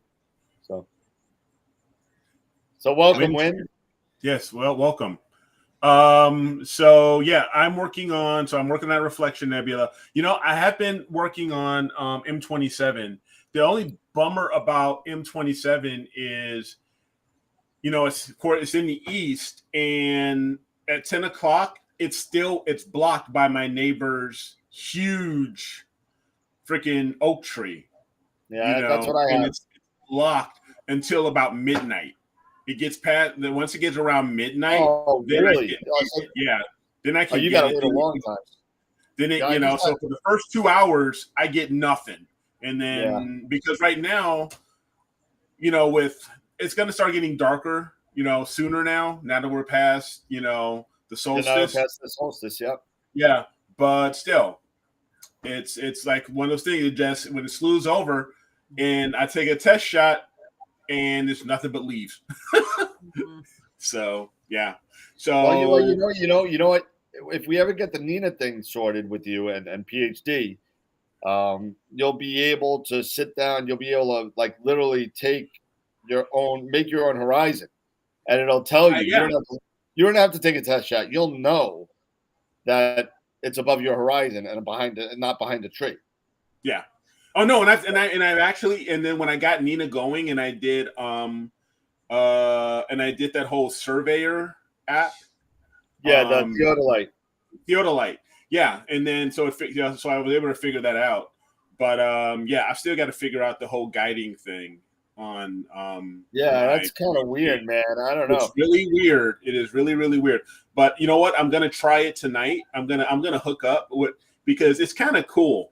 The way I have things set up now that, I've got this long 65-foot USB cable coming from the pier, and it's hooked up to a USB to this nice 10 port USB 3, and it plugs right in here into my new beast, my new rig, right in there.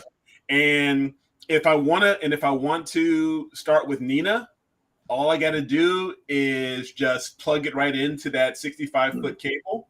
And if I want to use the ASI Air, I just unplug it from there, and I plug the USB port, and I plug it right into the ASI Air, and it recognizes everything, so I can switch off, between one or the other really fast, which is kind of cool. We have this FLT91 video.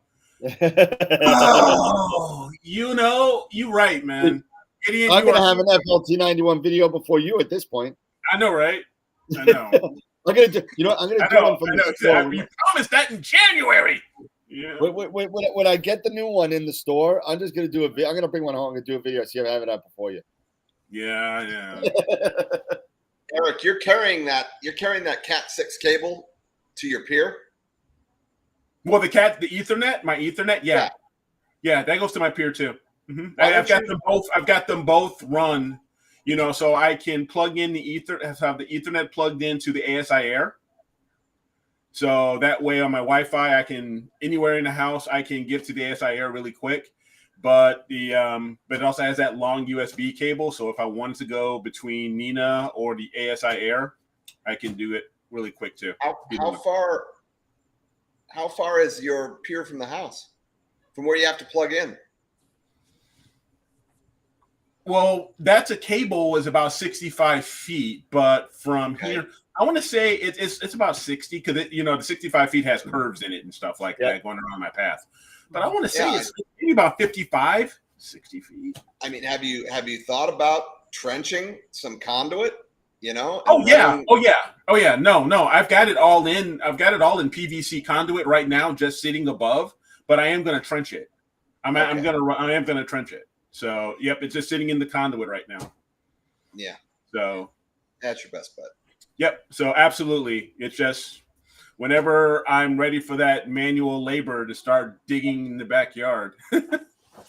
So that's all. Gideon is seriously fishing. He's not getting much of a rise out of me except an occasional chuckle. So he's going to shift to you in a second here, Eric.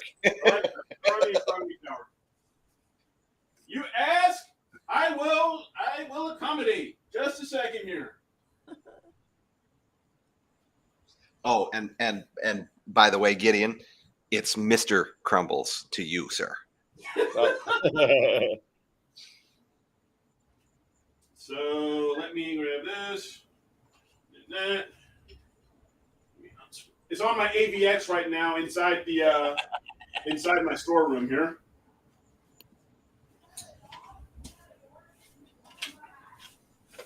Here it is. Yeah. So he's asking if is the CEM 26 okay with that scope? And depending on what you're everything you got on it, depending on the scope is about 13 pounds. I just looked it up by itself. So you're at half the weight as it is with the CEM 26. Depending on what else you're putting on there. If you're throwing an Eagle, a bigger guide scope, or if you're using an off-axis guider, if you're keeping it under 20 pounds, I would think that would be okay. Being center balanced. Yeah. Because what's so cool about these center balanced Ioptron mounts is that versus like say my AVX or maybe the HEQ5 or even your EQ6R, you have to stay within a certain percentage of the maximum payload weight, right? Whereas with the center balanced mounts, yeah, for astrophotography. Yeah, for astrophotography. But with these center balanced mounts, I can go with my Sim 60. I can go up to 60 pounds. Yeah, because I'm center balanced. Yeah, because I'm center balanced. So if you're just putting the like a cold ASI camera, the EAF and the ASI Air, You're not even. You're just barely. You're not even at 20 pounds. So I wouldn't worry about that. You'll be fine. That right there is a candidate for the RST 135E there, Mr. Eric. Yes, it is. Yes, it is. You get that, and you get a Gitzo. Series 5 mountaineering tripod. You got yourself one hell of a kick-ass freaking portable rig. It's so lovely. You could literally put that in a carry-on. Oh yeah. Heck yeah, easy. Because if I would to come to Cherry Springs, this was what is going to come. This would be what I'd bring with me, along with most likely probably bring the AVX with it. Yep. So this is the native flattener. This is the 6.8 the 683. Adjustable flattener, just the native 1X flattener. I didn't want to reduce it. I mean, maybe at some point I'll go ahead and I'll buy the reducer, but I really don't want to. Don't lose the focal length. Yeah, I don't want to lose the focal length. So yeah.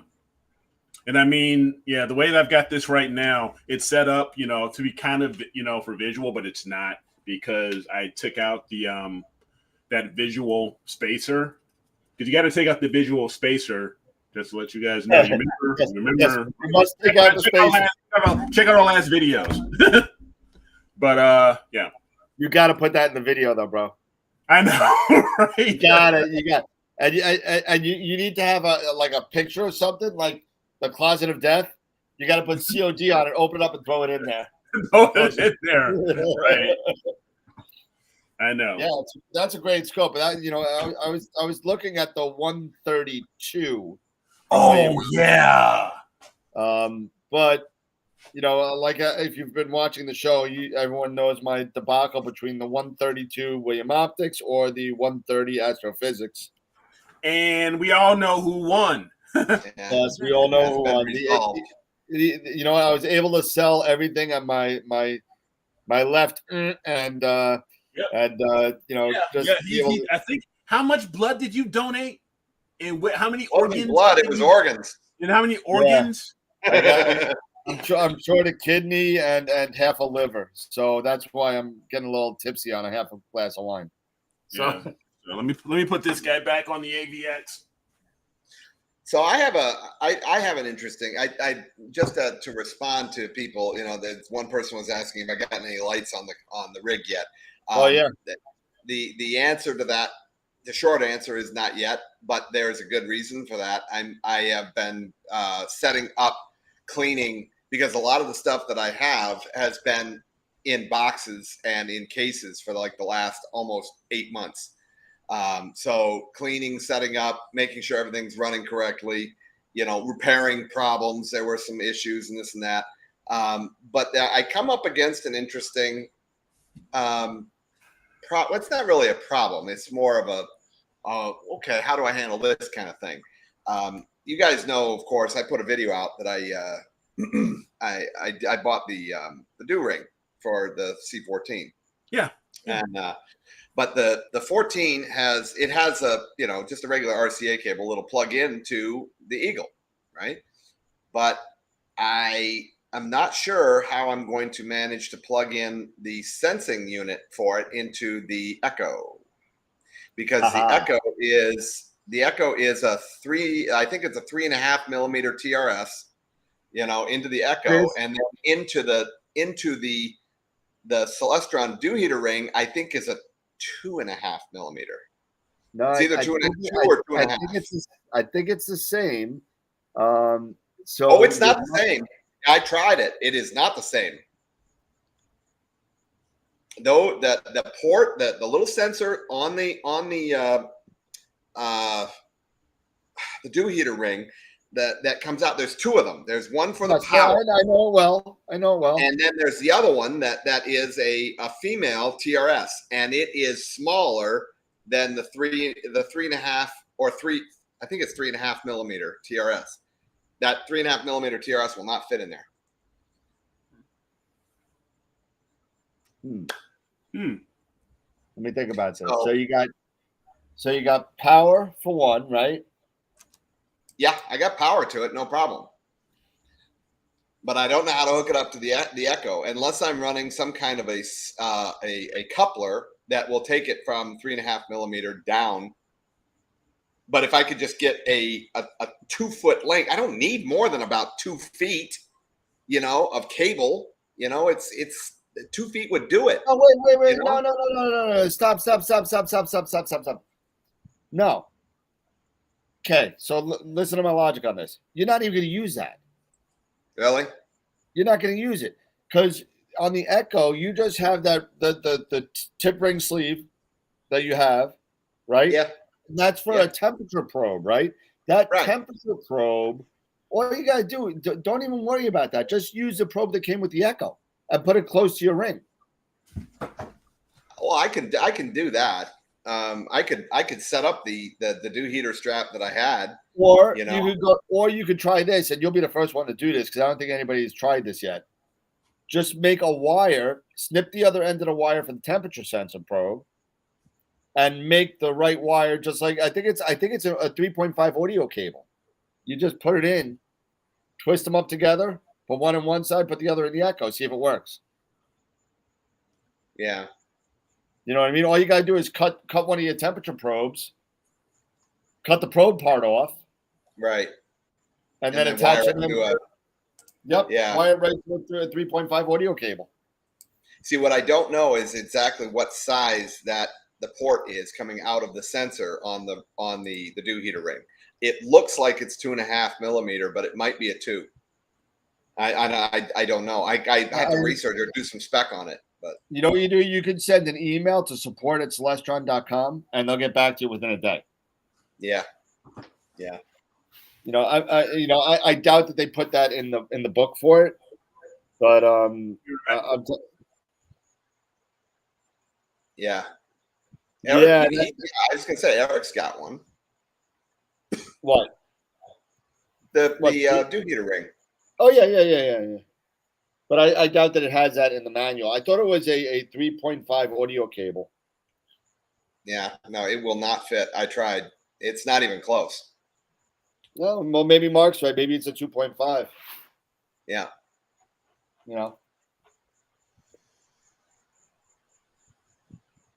Yeah, Phoenix. It'll go from 2.5 from the dew heater ring, but to plug into the Echo is 3.5 millimeter TRS. Yeah.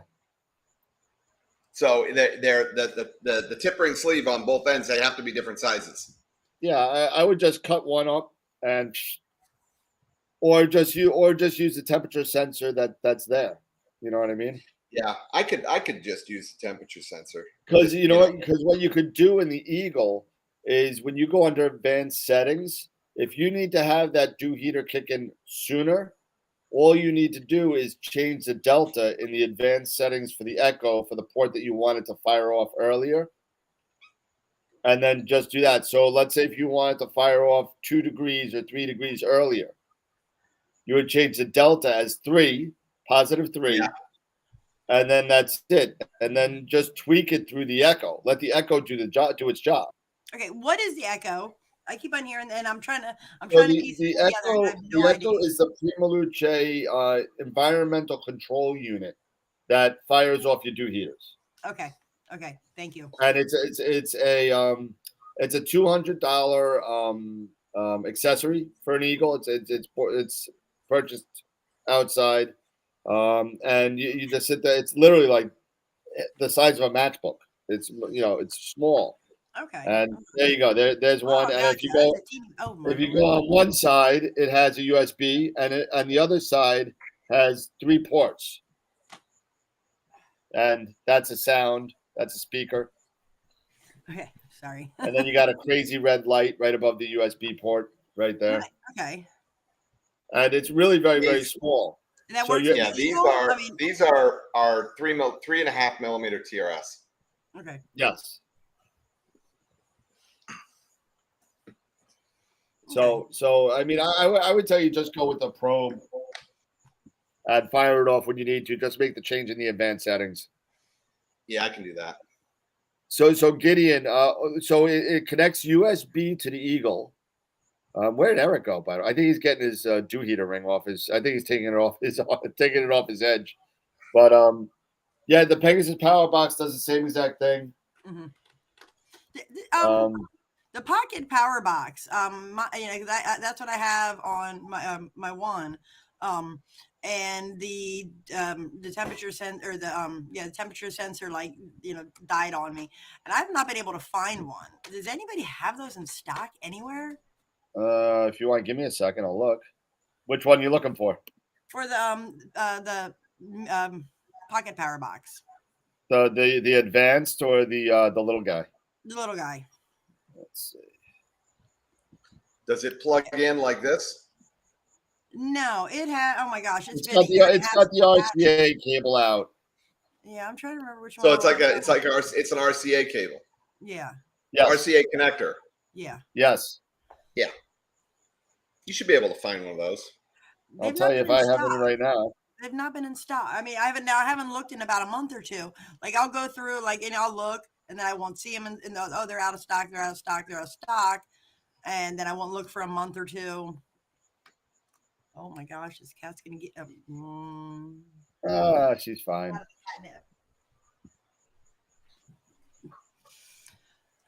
Pegasus. I don't. Okay, I only have the advanced. I don't have the other one. I have one micro. Okay. I have one micro power box. Okay, no.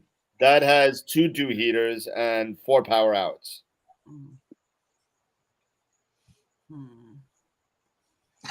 Yeah, no, I'm gonna have to do some searching. I mean,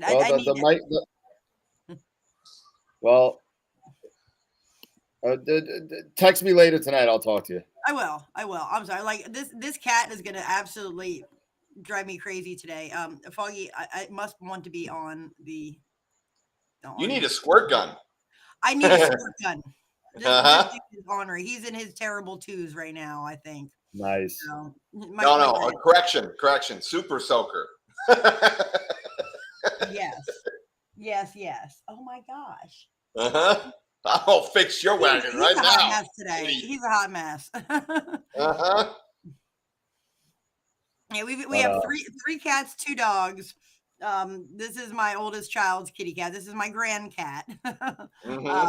Then we got our old man who just kind of chills, but he's been my son and his girlfriend were over for a little bit for dinner, and they brought my grand dog, their puppy, over. So he's been in hiding for like 4 hours because he won't have anything to do with Leo. So as soon as he came out, he's like, yeah, okay, now I gotta make up for lost time. So nice.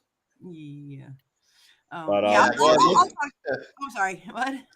It looks like squirt guns only make your cats afraid of you. Yeah, if I wanted a cat afraid of me, I'd throw him in the pool. Right? No, the problem with the squirt gun is if I squirt it, then I'll have 2 dogs run and be like, oh, playtime. Yeah, so I have a lab and lab Shar-Pei mix, and they'd be like, ooh, squirt guns. Nice. Sometime. Yes. But yeah, no, I'll message you about that. And oh no, Eric, we lost Eric. No, I turned him off. I just get tired of looking at an empty chair. But yeah, no, I'll message you, and I need to just remember that because, like I said, I go through my bursts where and especially like now, like everything weather related is in my mind. Why do you need a power box? Well, I have a power box just to kind of run everything, just so I can just have one plug to plug in. So I've got everything plugged into that, but I would like to have just know what the temperature is so I can set it to refocus when the temperature changes. And I don't, then I don't have to be there to actually think about it. So, and I haven't had it for like a year and a half. So, I don't know what it just. Are you using it for USB or no? What was that? Are you using it for USB? No. The Pocket Power Box doesn't have, so I do have a separate USB hub on that. I do have, like I said, and I'm working on, so this will be this week's project. I did get which one is it? I can never remember the names, the stats and stuff like you guys do.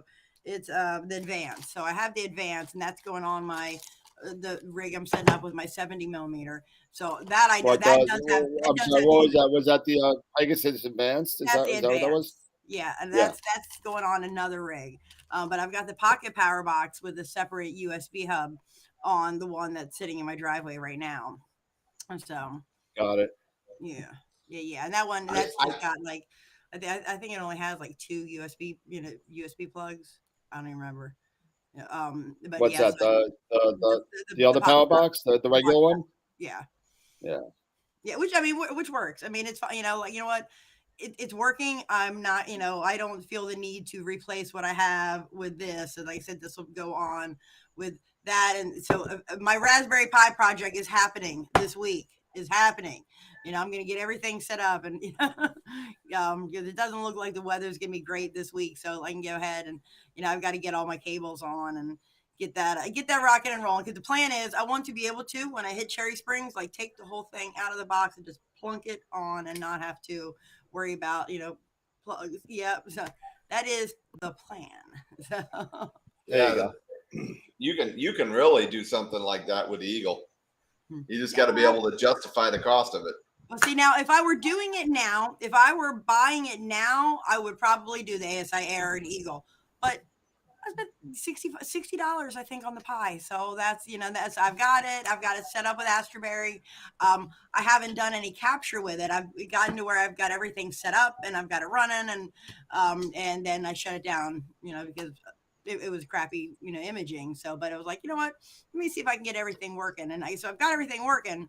But here it sits right now, just waiting, waiting. So I guess I wasn't as specific as I thought, because I'm getting the same question again. But what does the Echo do?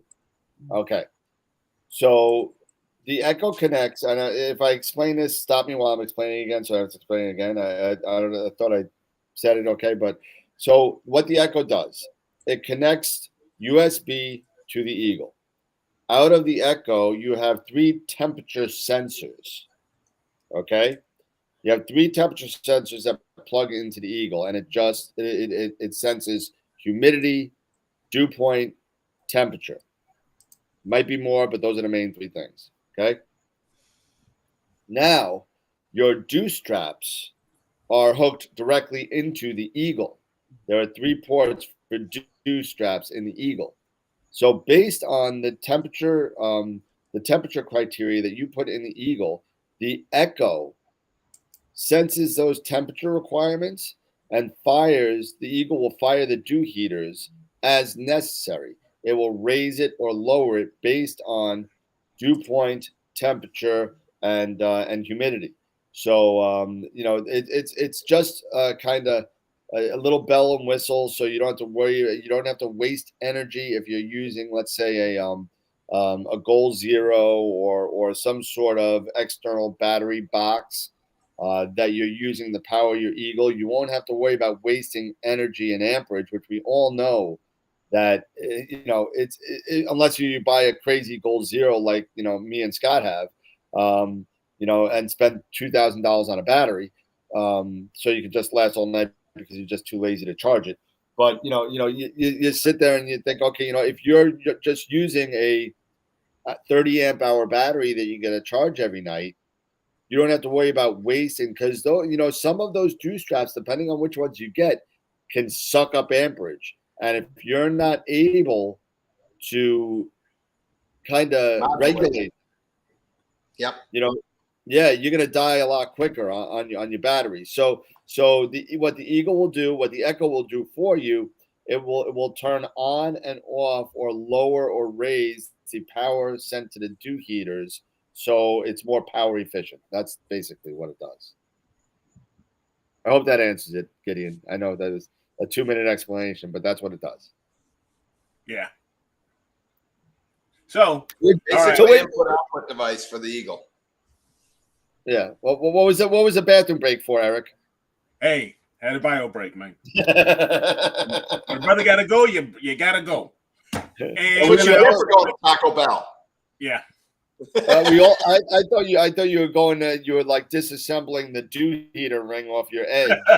No, and then I went outside and I actually did the switcheroo that I was talking about. So I switched over my USB hub from the ASI Air to my PC here. So I'm gonna play around with Nina tonight, see if I can get this.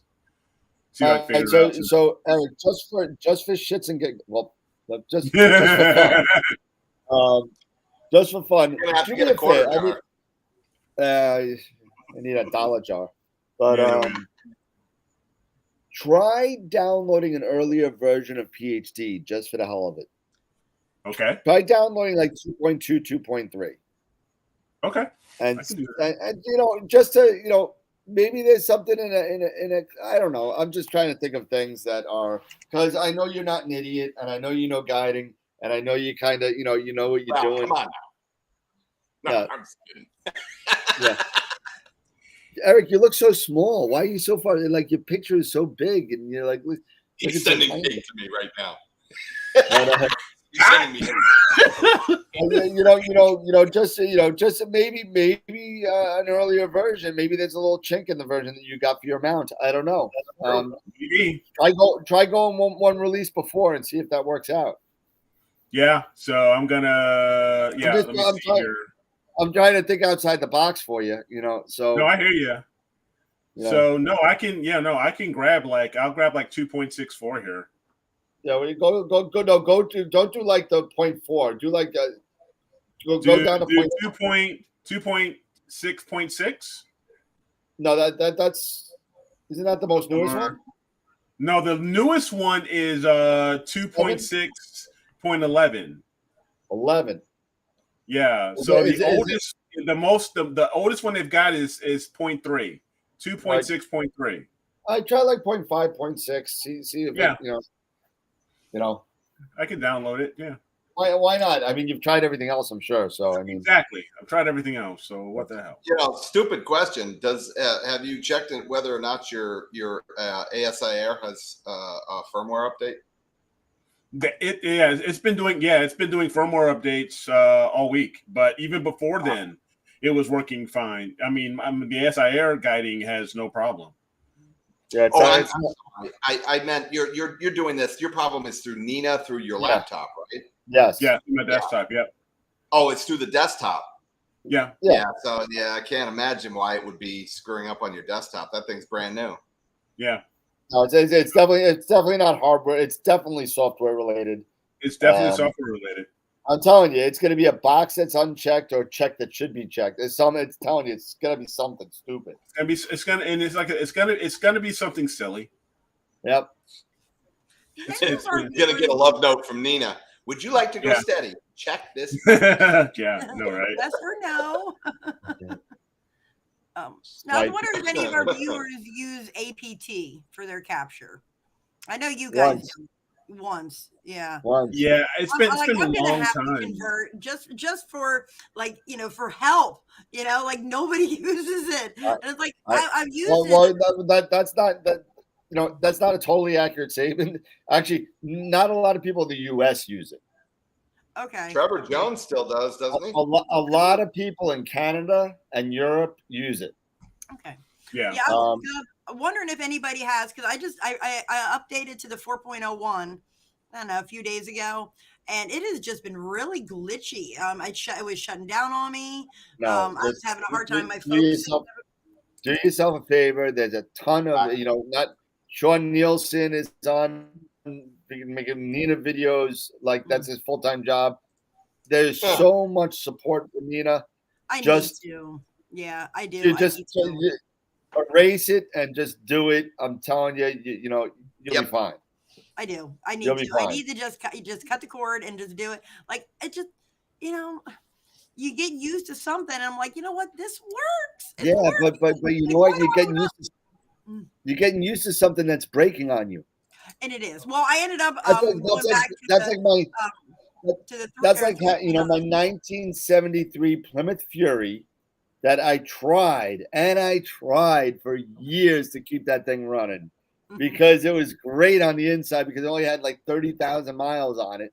But it was just falling apart from the outside in, and it just got to the point where I'm like, hey, it was just time to let go. So, time to get something new. So if it's not working for you, try something new. You might spend a year trying to figure out a kink when I just need to. And I think I did use Nina. I have it on my laptop, my imaging laptop, and I've used it, but the more I hear you guys talk about it, I'm just like, I need to do this. And then especially this week. Now this week was not the week. It was clear skies. I'm not, no. I mean, no, not the right time.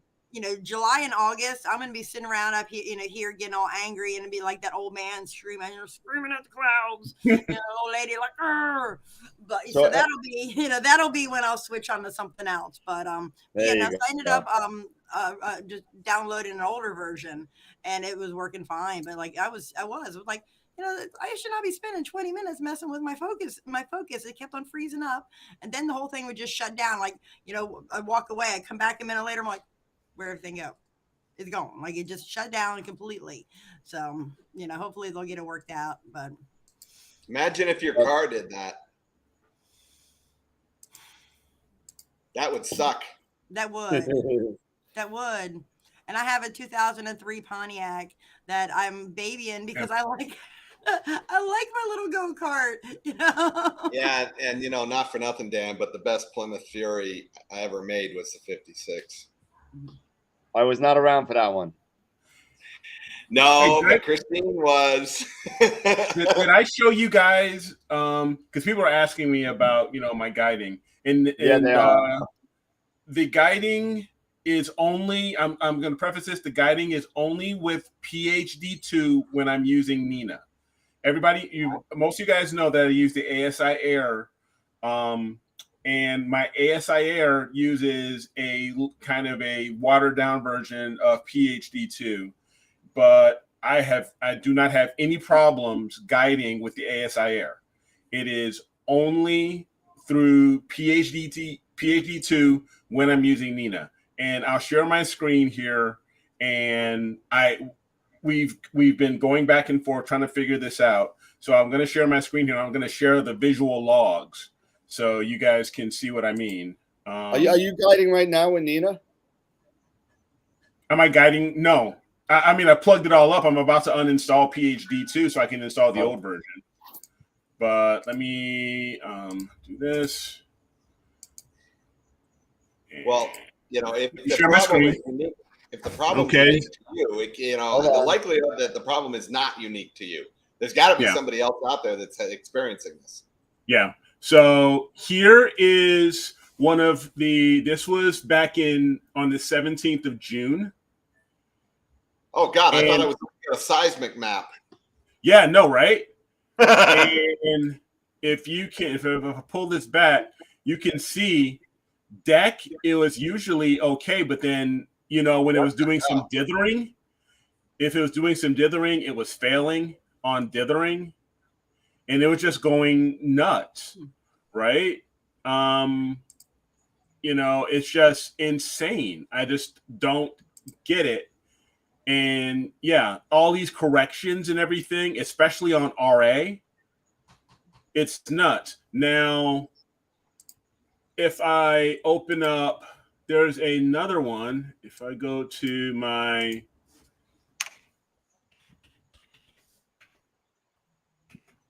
Andrus made a good suggestion. He said, why don't you try and compare the logs from Nina PhD when you're guiding with PhD through Nina? Well, yep. I don't want to give people the wrong impression because Chris made a good point. Nina doesn't do the guide; it just displays the graph. It just displays the graph. Yeah, I don't want to give people the impression that Nina guides. It doesn't guide. So So we'll compare that with a log from your ASI Air. Right. Let me see here. The ASI Air uses its own guiding? No, yeah. it's a scaled-down version of PhD. Yeah. So I'm going into my PhD here. I can get in here. And let me close this. Sorry. And go here. Huh. It was there. All right, let me stop sharing. I'll get to it in a second. It's just something up with my ASI error because maybe when I disconnected things. What was that? Is that the 70? The CEM 70? 60. 60. It's the 60. The guide speed, if I remember it, was set to 0.5, and the aggression setting was 65. If I remember right. So okay. Right. All right. So all right, that's H. All right, so here. Let me just go back here.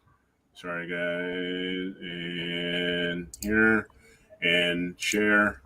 Yes, I understand. And share. Sorry. All right. So I'll be right back. here is me guiding just with my, through my desktop. I have, and PhD is just it's PhD, the latest version, and using Nina to do the acquisitions, right? So you can see this, right? Yep. So if I go to and open up another, and if I go to my ASI Air and go to the log, and I will go to even my latest one. And let's see, that was calibrating. I hope that's not it. Yeah, that was calibrating. No, and see here, right here. And there you go. And the only changes, this is just dithering. Yeah, no, that makes sense. So that's just dithering. Everything else, it's damn near flat as a board. And I mean, it's this consistently over the entire imaging session. That's ASI Air. And this is me using the ASI Air. And this is PhD 2, because ASI Air uses PhD 2. And this is the log viewer that I'm showing you, the PhD 2 log viewer. Phoenix just asked, are you logged into the mount through ST4? No, it is through it's the USB to the RS232. Wait, what? It's via USB. I'm connected via USB. Why are you doing USB through RS232? That's the way it is. It's the CEM. It's the connection. It is a RS232 DB9 connection, and then going to then it goes on one end, and on the other end is a USB. So. Well, no, I guess I don't know the CEM 60. Where is that DB9 going into?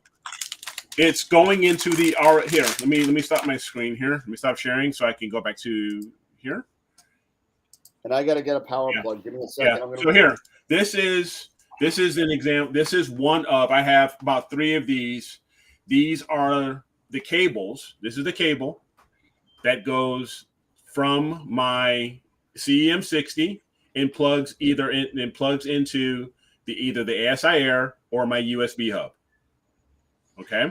So if you can see here, it's a DB9. Okay, so what's the telephone wire for? Where does that plug into on the CM60? It plugs into the into what's called the RS232 port. Okay, so that's for computer connection. Guiding? Yes, that's for your computer connection. Yes. Okay. So So where is your guide camera you plugged into? The guide camera itself, it's plugged into the USB hub.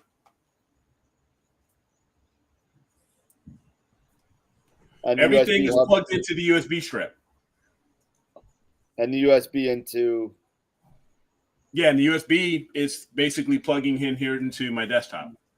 And I use that same USB into. Yeah, no, I got you. Yeah. So let me see here. Go here. Click Let me see. So when you calibrate, where do you calibrate in the sky? I usually try to get I either do two ways. I'll either calibrate when I'm at my target, and I'll calibrate from where I'm at the target, or I'll find the star near deck 0. And just choose a star at deck 0. I'll just look up Sky Safari. Yeah, no, I got you. Area and just find something.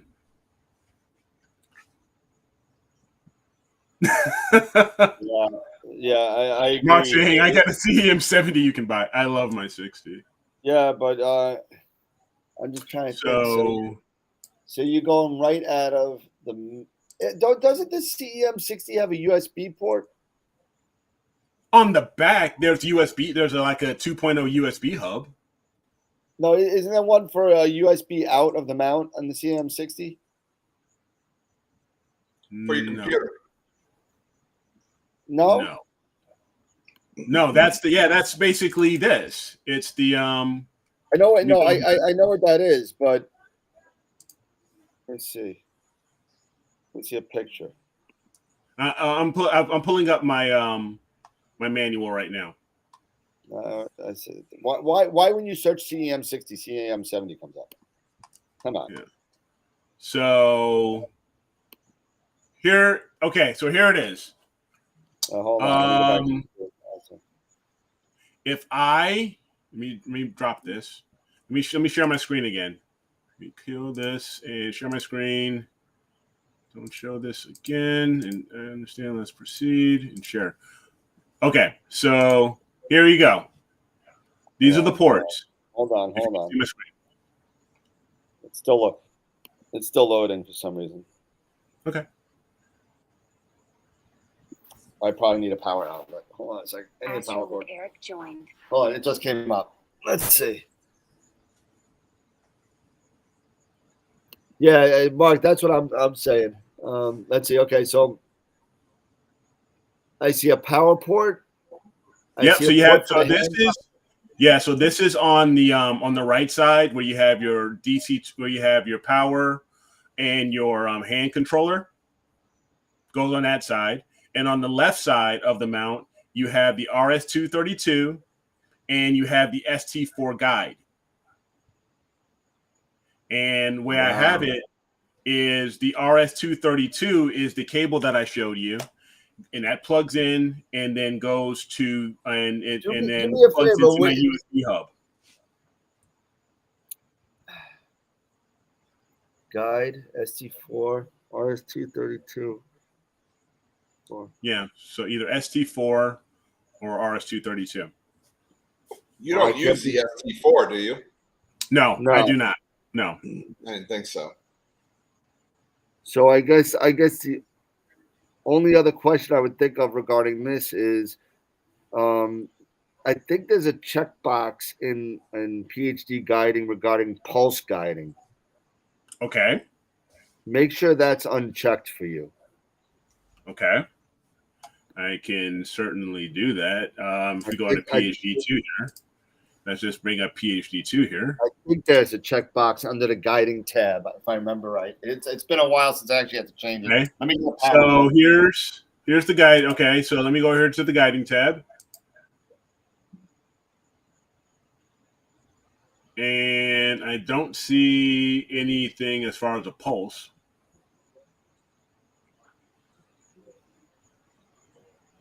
Beeps on a lost star. Nothing under advanced yet. And I've got my algorithms, camera, and global. I don't see anything as far as sending the pulse. I thought there was one somewhere. Yeah. No, nothing that I can see yet. Yeah, I agree, Ernie. We're all on the same page here regarding. It's definitely a setting in PhD 2. It's just this one got us a little befuddled here. Yeah, it's got a little head scratcher. Definitely a head scratcher. Okay, Phoenix just said, okay, this might be it.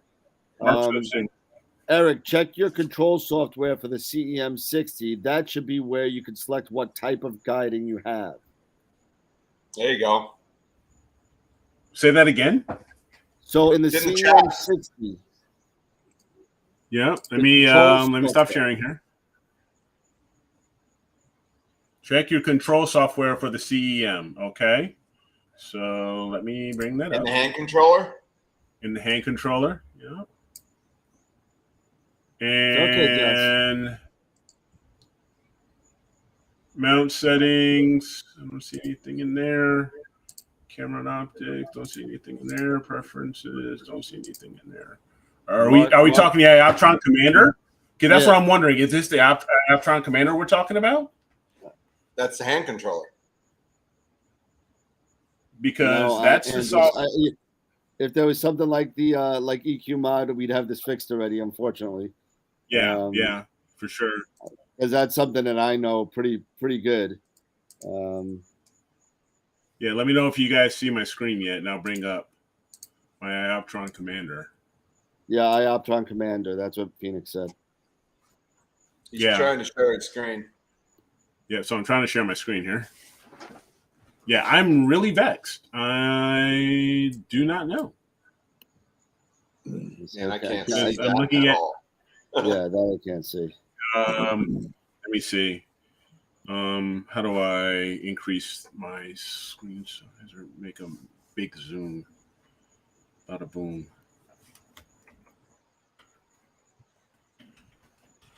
Okay. Well, that's just tracking, and it's not letting me. Yeah, it's not letting me do anything there.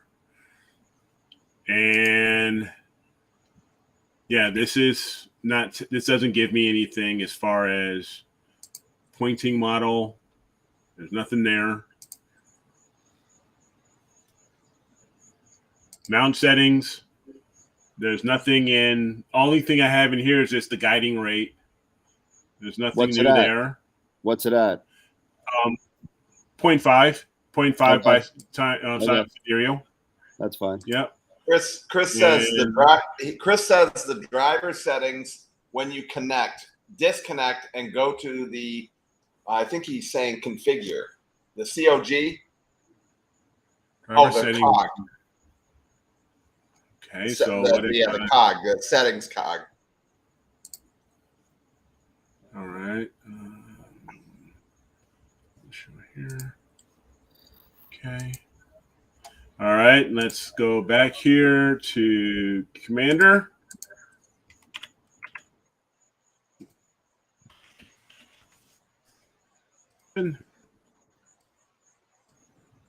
Is it under communication? No, that's just firmware info. Enable the log. I don't see anything else. It says it's connected. Chris says in PhD when you connect to the scope. The scope. Okay, so here, if I go here, there's everything there, and it's on the 120. He's saying disconnect and go to the cog. Okay, so let me. All right, everything's disconnected, and go to the cog. Where's the cog? Oh, what's that?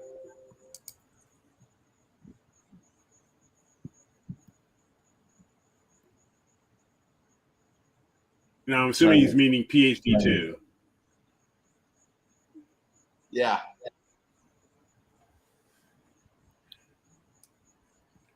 And he's saying, yeah, the driver settings when you disconnect and go to the cog. Driver here. settings. Okay. No. I can't see your screen at all. Sorry. No, it's not you. It's Melon. It's just very small.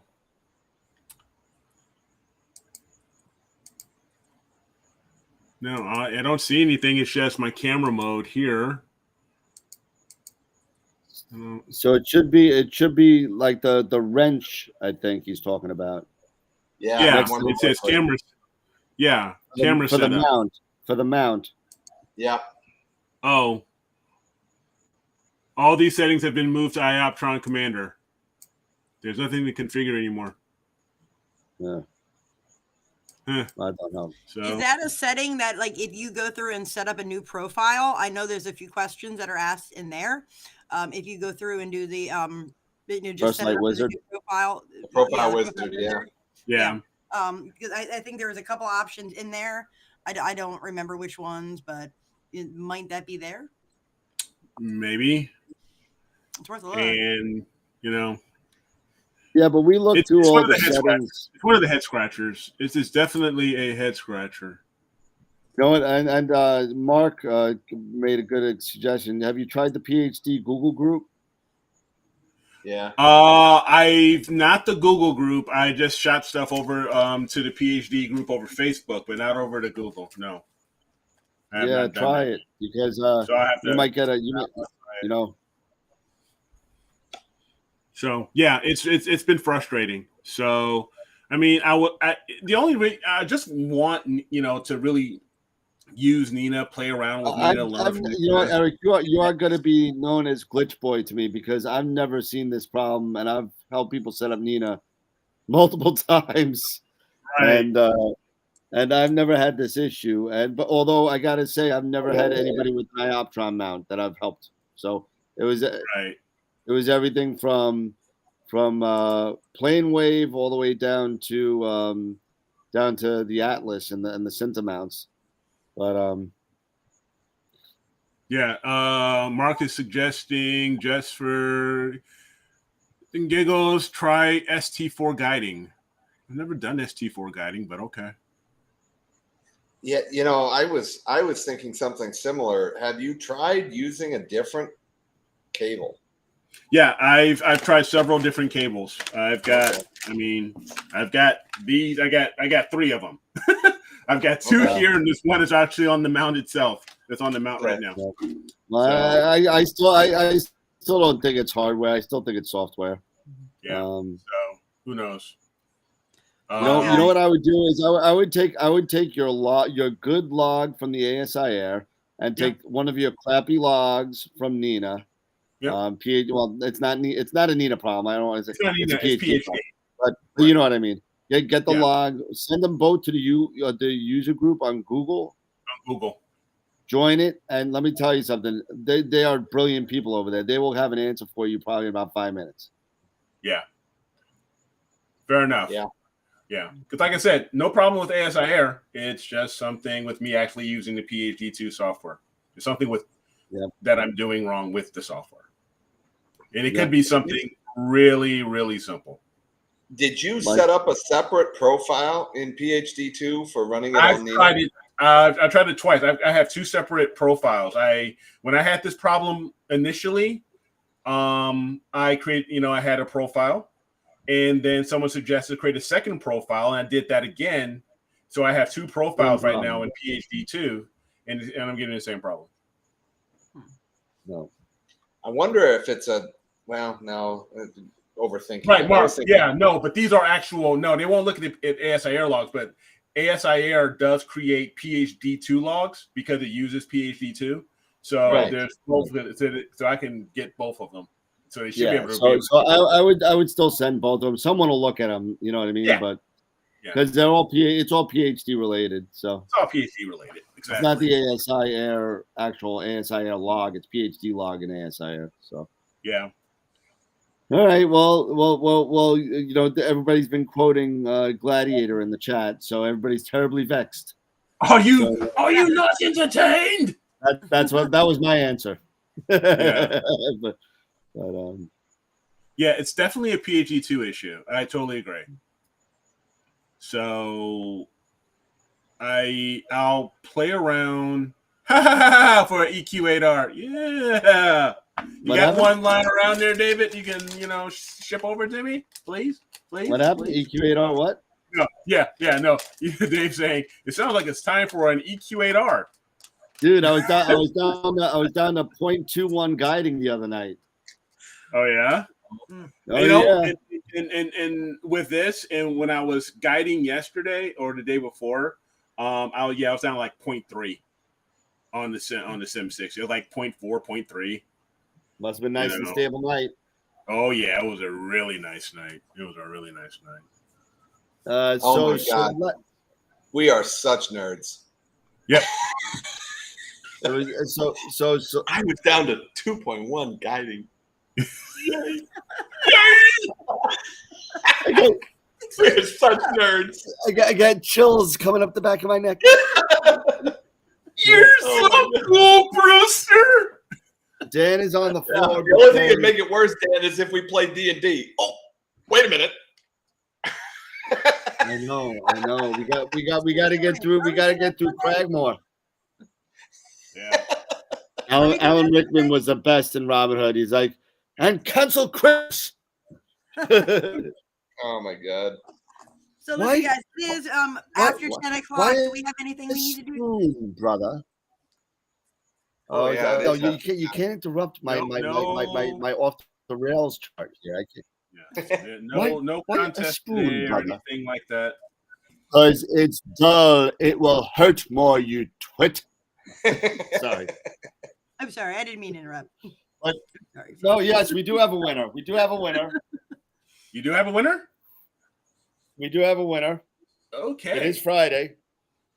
Yeah, I just looked at the clock. I was like, oh my gosh, it's after 10 o'clock already. Holy moly. No. We have 16 votes. And unfortunately, let's see, I can share my screen. So give me a second. Now I got battery power. So give me a second. I'll share my screen. And yeah, don't show me this again. I understand. Okay.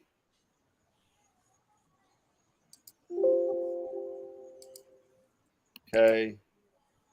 Share. Come on.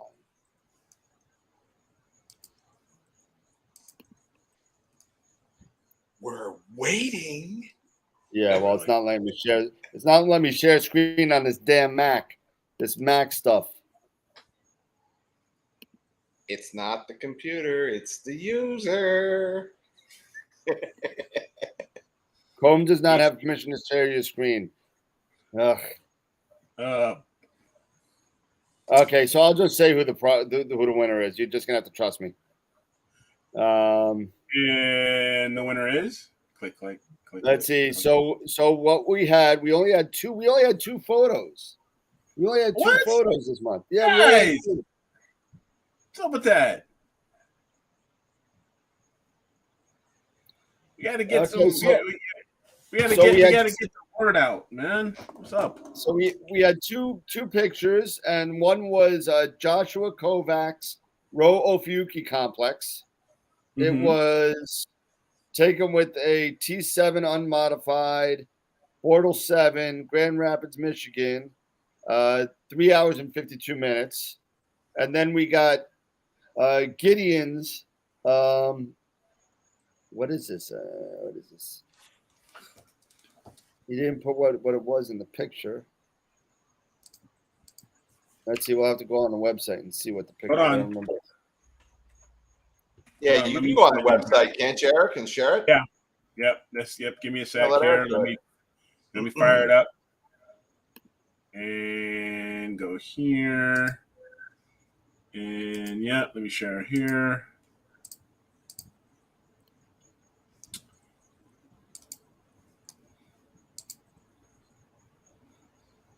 Click. Astro with Eric joined.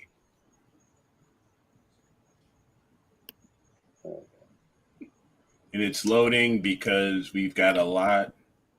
No, it's just that the pictures are huge. Yeah. So it does take a little bit. So big pictures. Everyone's saying it's a Cygnus loop. So we'll take a look at it real quick. Maybe. Yeah, maybe. I know there's nothing wrong with my internet. Steve, no, this is it'll come up. Just roll your mouse around, make it busy. There you go. See? All right. So there we got the row of Eucus from Josh. Yep. This was that ISO 800 with the Red Cat. It was a Red Cat T7, about 4 hours. Yeah. Okay. And then And we the got Cygnus loop. there's a Cygnus loop. Yep.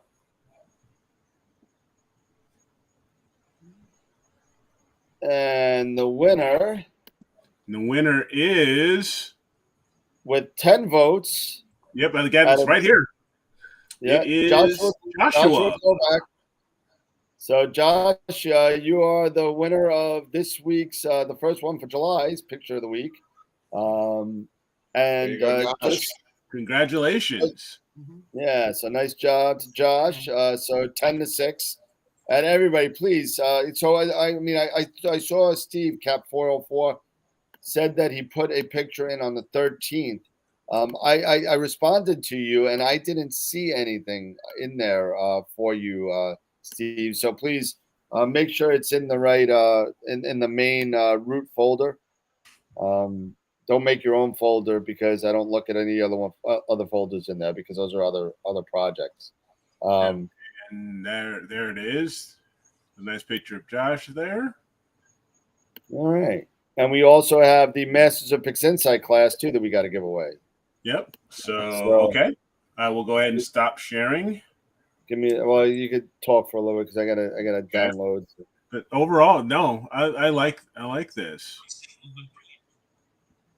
This is with an unmodified camera with unmodified DSLR. So,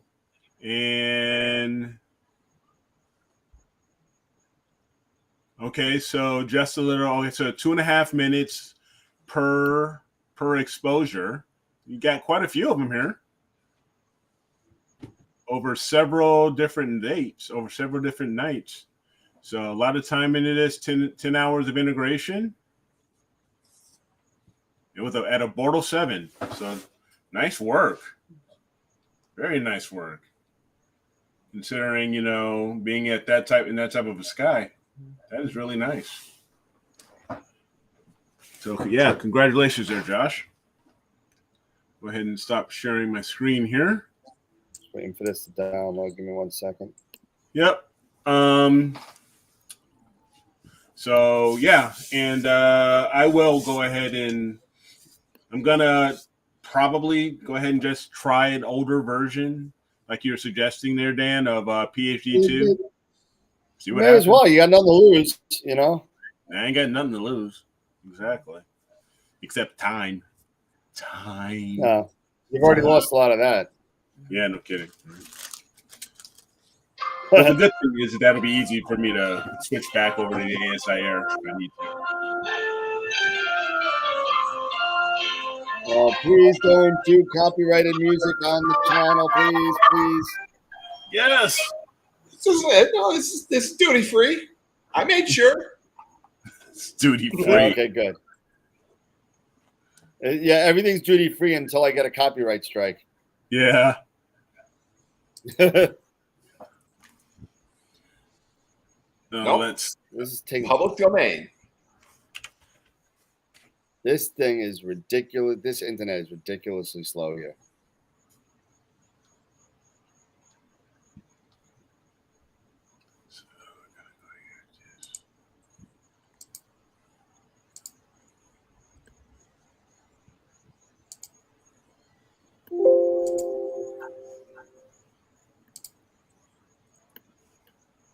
What is it verifying? Why does Max have to verify a file? Oh my God.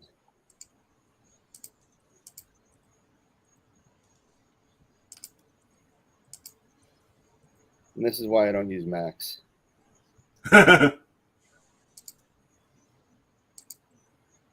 It's been verifying Microsoft Excel for like 5 minutes now. You can turn that stuff off, right? No, I don't use Max.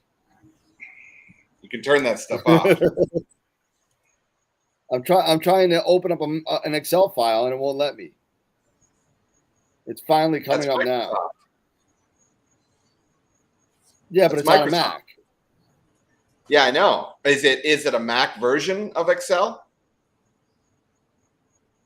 Yes. Do you have a Mac version of Excel?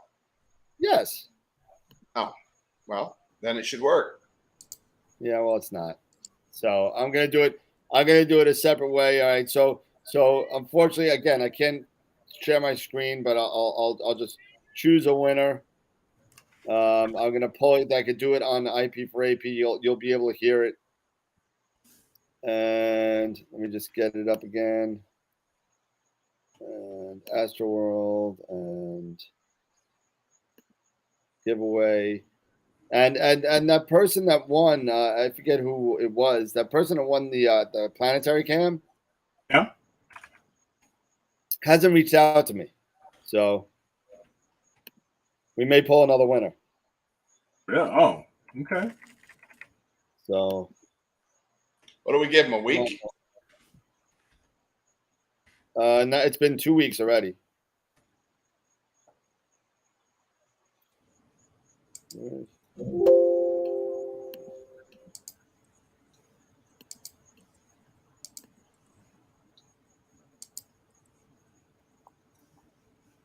Sign in with Google. Come on.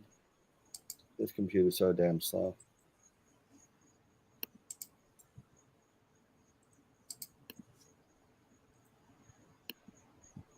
So, for those of you that don't know, Adam Block has put out a couple of new videos recently on WBPP. You should check them out. Really? Adam is a brilliant astrophotographer. Yes, he is.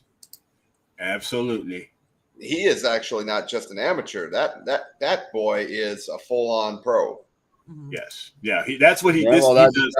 why does they gave that. him a Masters of Pixinsight ambassadorship. So, Yep. He be doing that for a living. Yep, I'm looking at his latest. It just showed up actually today. Says Adam Block uploaded the definitive guide to WBPP cosmetic correction. There's a yep, couple. it's cosmetic correction. He's got Yeah, like one. Yeah, so he had another one. He had a couple of ones, but hush. There's been some changes with the cosmetic correction and how it works. It sounds like he just put out a video for that. So I haven't really looked into it myself, but I'm sure he would explain it a lot better than I can. But, yeah, in the last day, he's got the definitive guide to WBPP, the longer introduction to it, and then the definitive guide to and the shorter introduction. So he's got a series on the on WBPP. It's on his Adam Block. Just check him out on YouTube. all right. Awesome. Well, here we go. I got this thing on my screen. I'm gonna click it. You can probably hear it going. Yeah. Here he goes. And even though you can't see it, and George Lutch. George again. All right, way to go, George. George Christopher Lutch. I don't know if that's the difference, but it's George Christopher. Congratulations, you won the IP for AP giveaway tonight. So thank you for everybody for sticking around. And I don't think George is on. I've been keeping tracks of the winners. No, he's on. He just put in the chat. What? Yes. You win.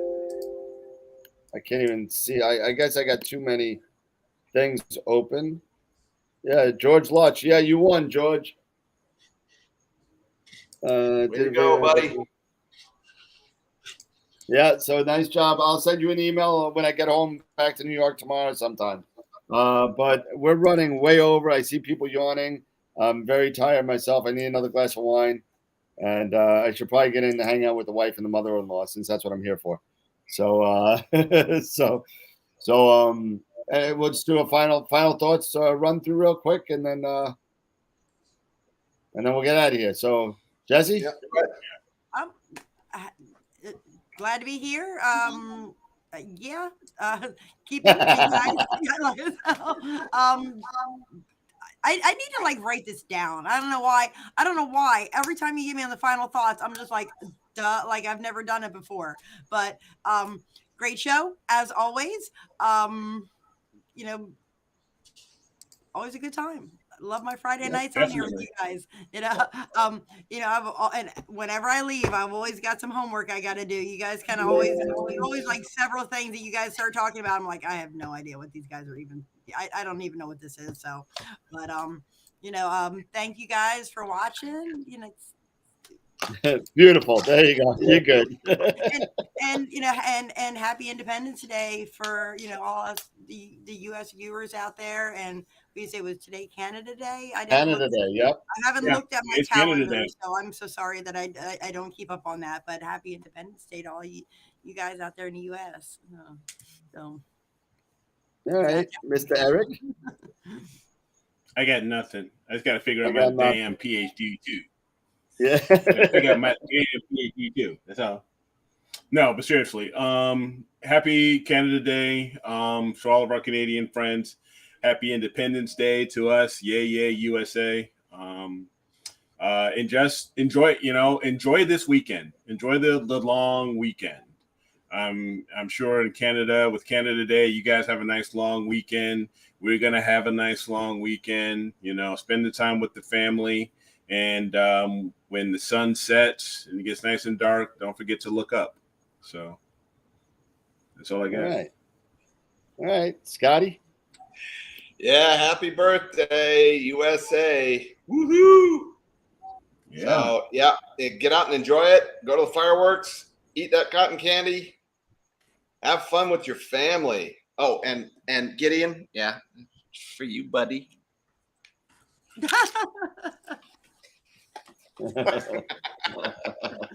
Oh my. That's funny. It's crazy. Okay, everybody. So don't forget, July 8th, we have Russell Croman coming on for Star Exterminator and Noise Exterminator. So he'll be on giving us a rundown of his AI and how that works. And you got to come back on, man. I keep on trying to get on. We're gonna come back. But I want to have you on before I go see you in October. So come on, we'll hang out again on the show. So, but congratulations to George Lutch for winning. Nice George. job. Another winner. We got another Masters of Pixinsight Class coming up. And as usual, everybody have a good night. Happy Canada Day or Dominion Day or or Independence Day. All the stuff going on this week. Enjoy. Somebody said don't lose any fingers. Yeah, like what was that? JPP, JPP and the fireworks. Yeah. Love it. Yeah. Don't lose no fingers. Don't lose no fingers. But be safe, everybody. If you're gonna be drinking, be responsible. We don't want to lose anybody. So do it right. Stay home, hang out with the family, hang out with the kids, hang out with the dog, hang out with yourself. Just be safe. No, I'm not freezing. I'm not freezing. My internet sucks, but don't worry. I will be back to my normal internet on Wednesday.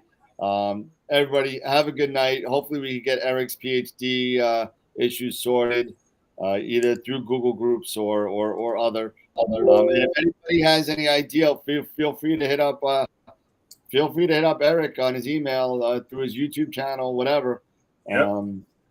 So if anybody's got any ideas, but we're at a loss here, and we'll keep on trucking and we'll figure it out. It's definitely a PhD issue, but we'll figure it out. Yeah. But everybody, it's 2.5 hours. Have a good night, everybody. George, look out for the email, and remember, as always, keep imaging, keep educating, and clear skies. And I'm gonna go finish my wine. Have a good night, everybody. Good night. See you, everybody. Bye bye. What in the? Hold on.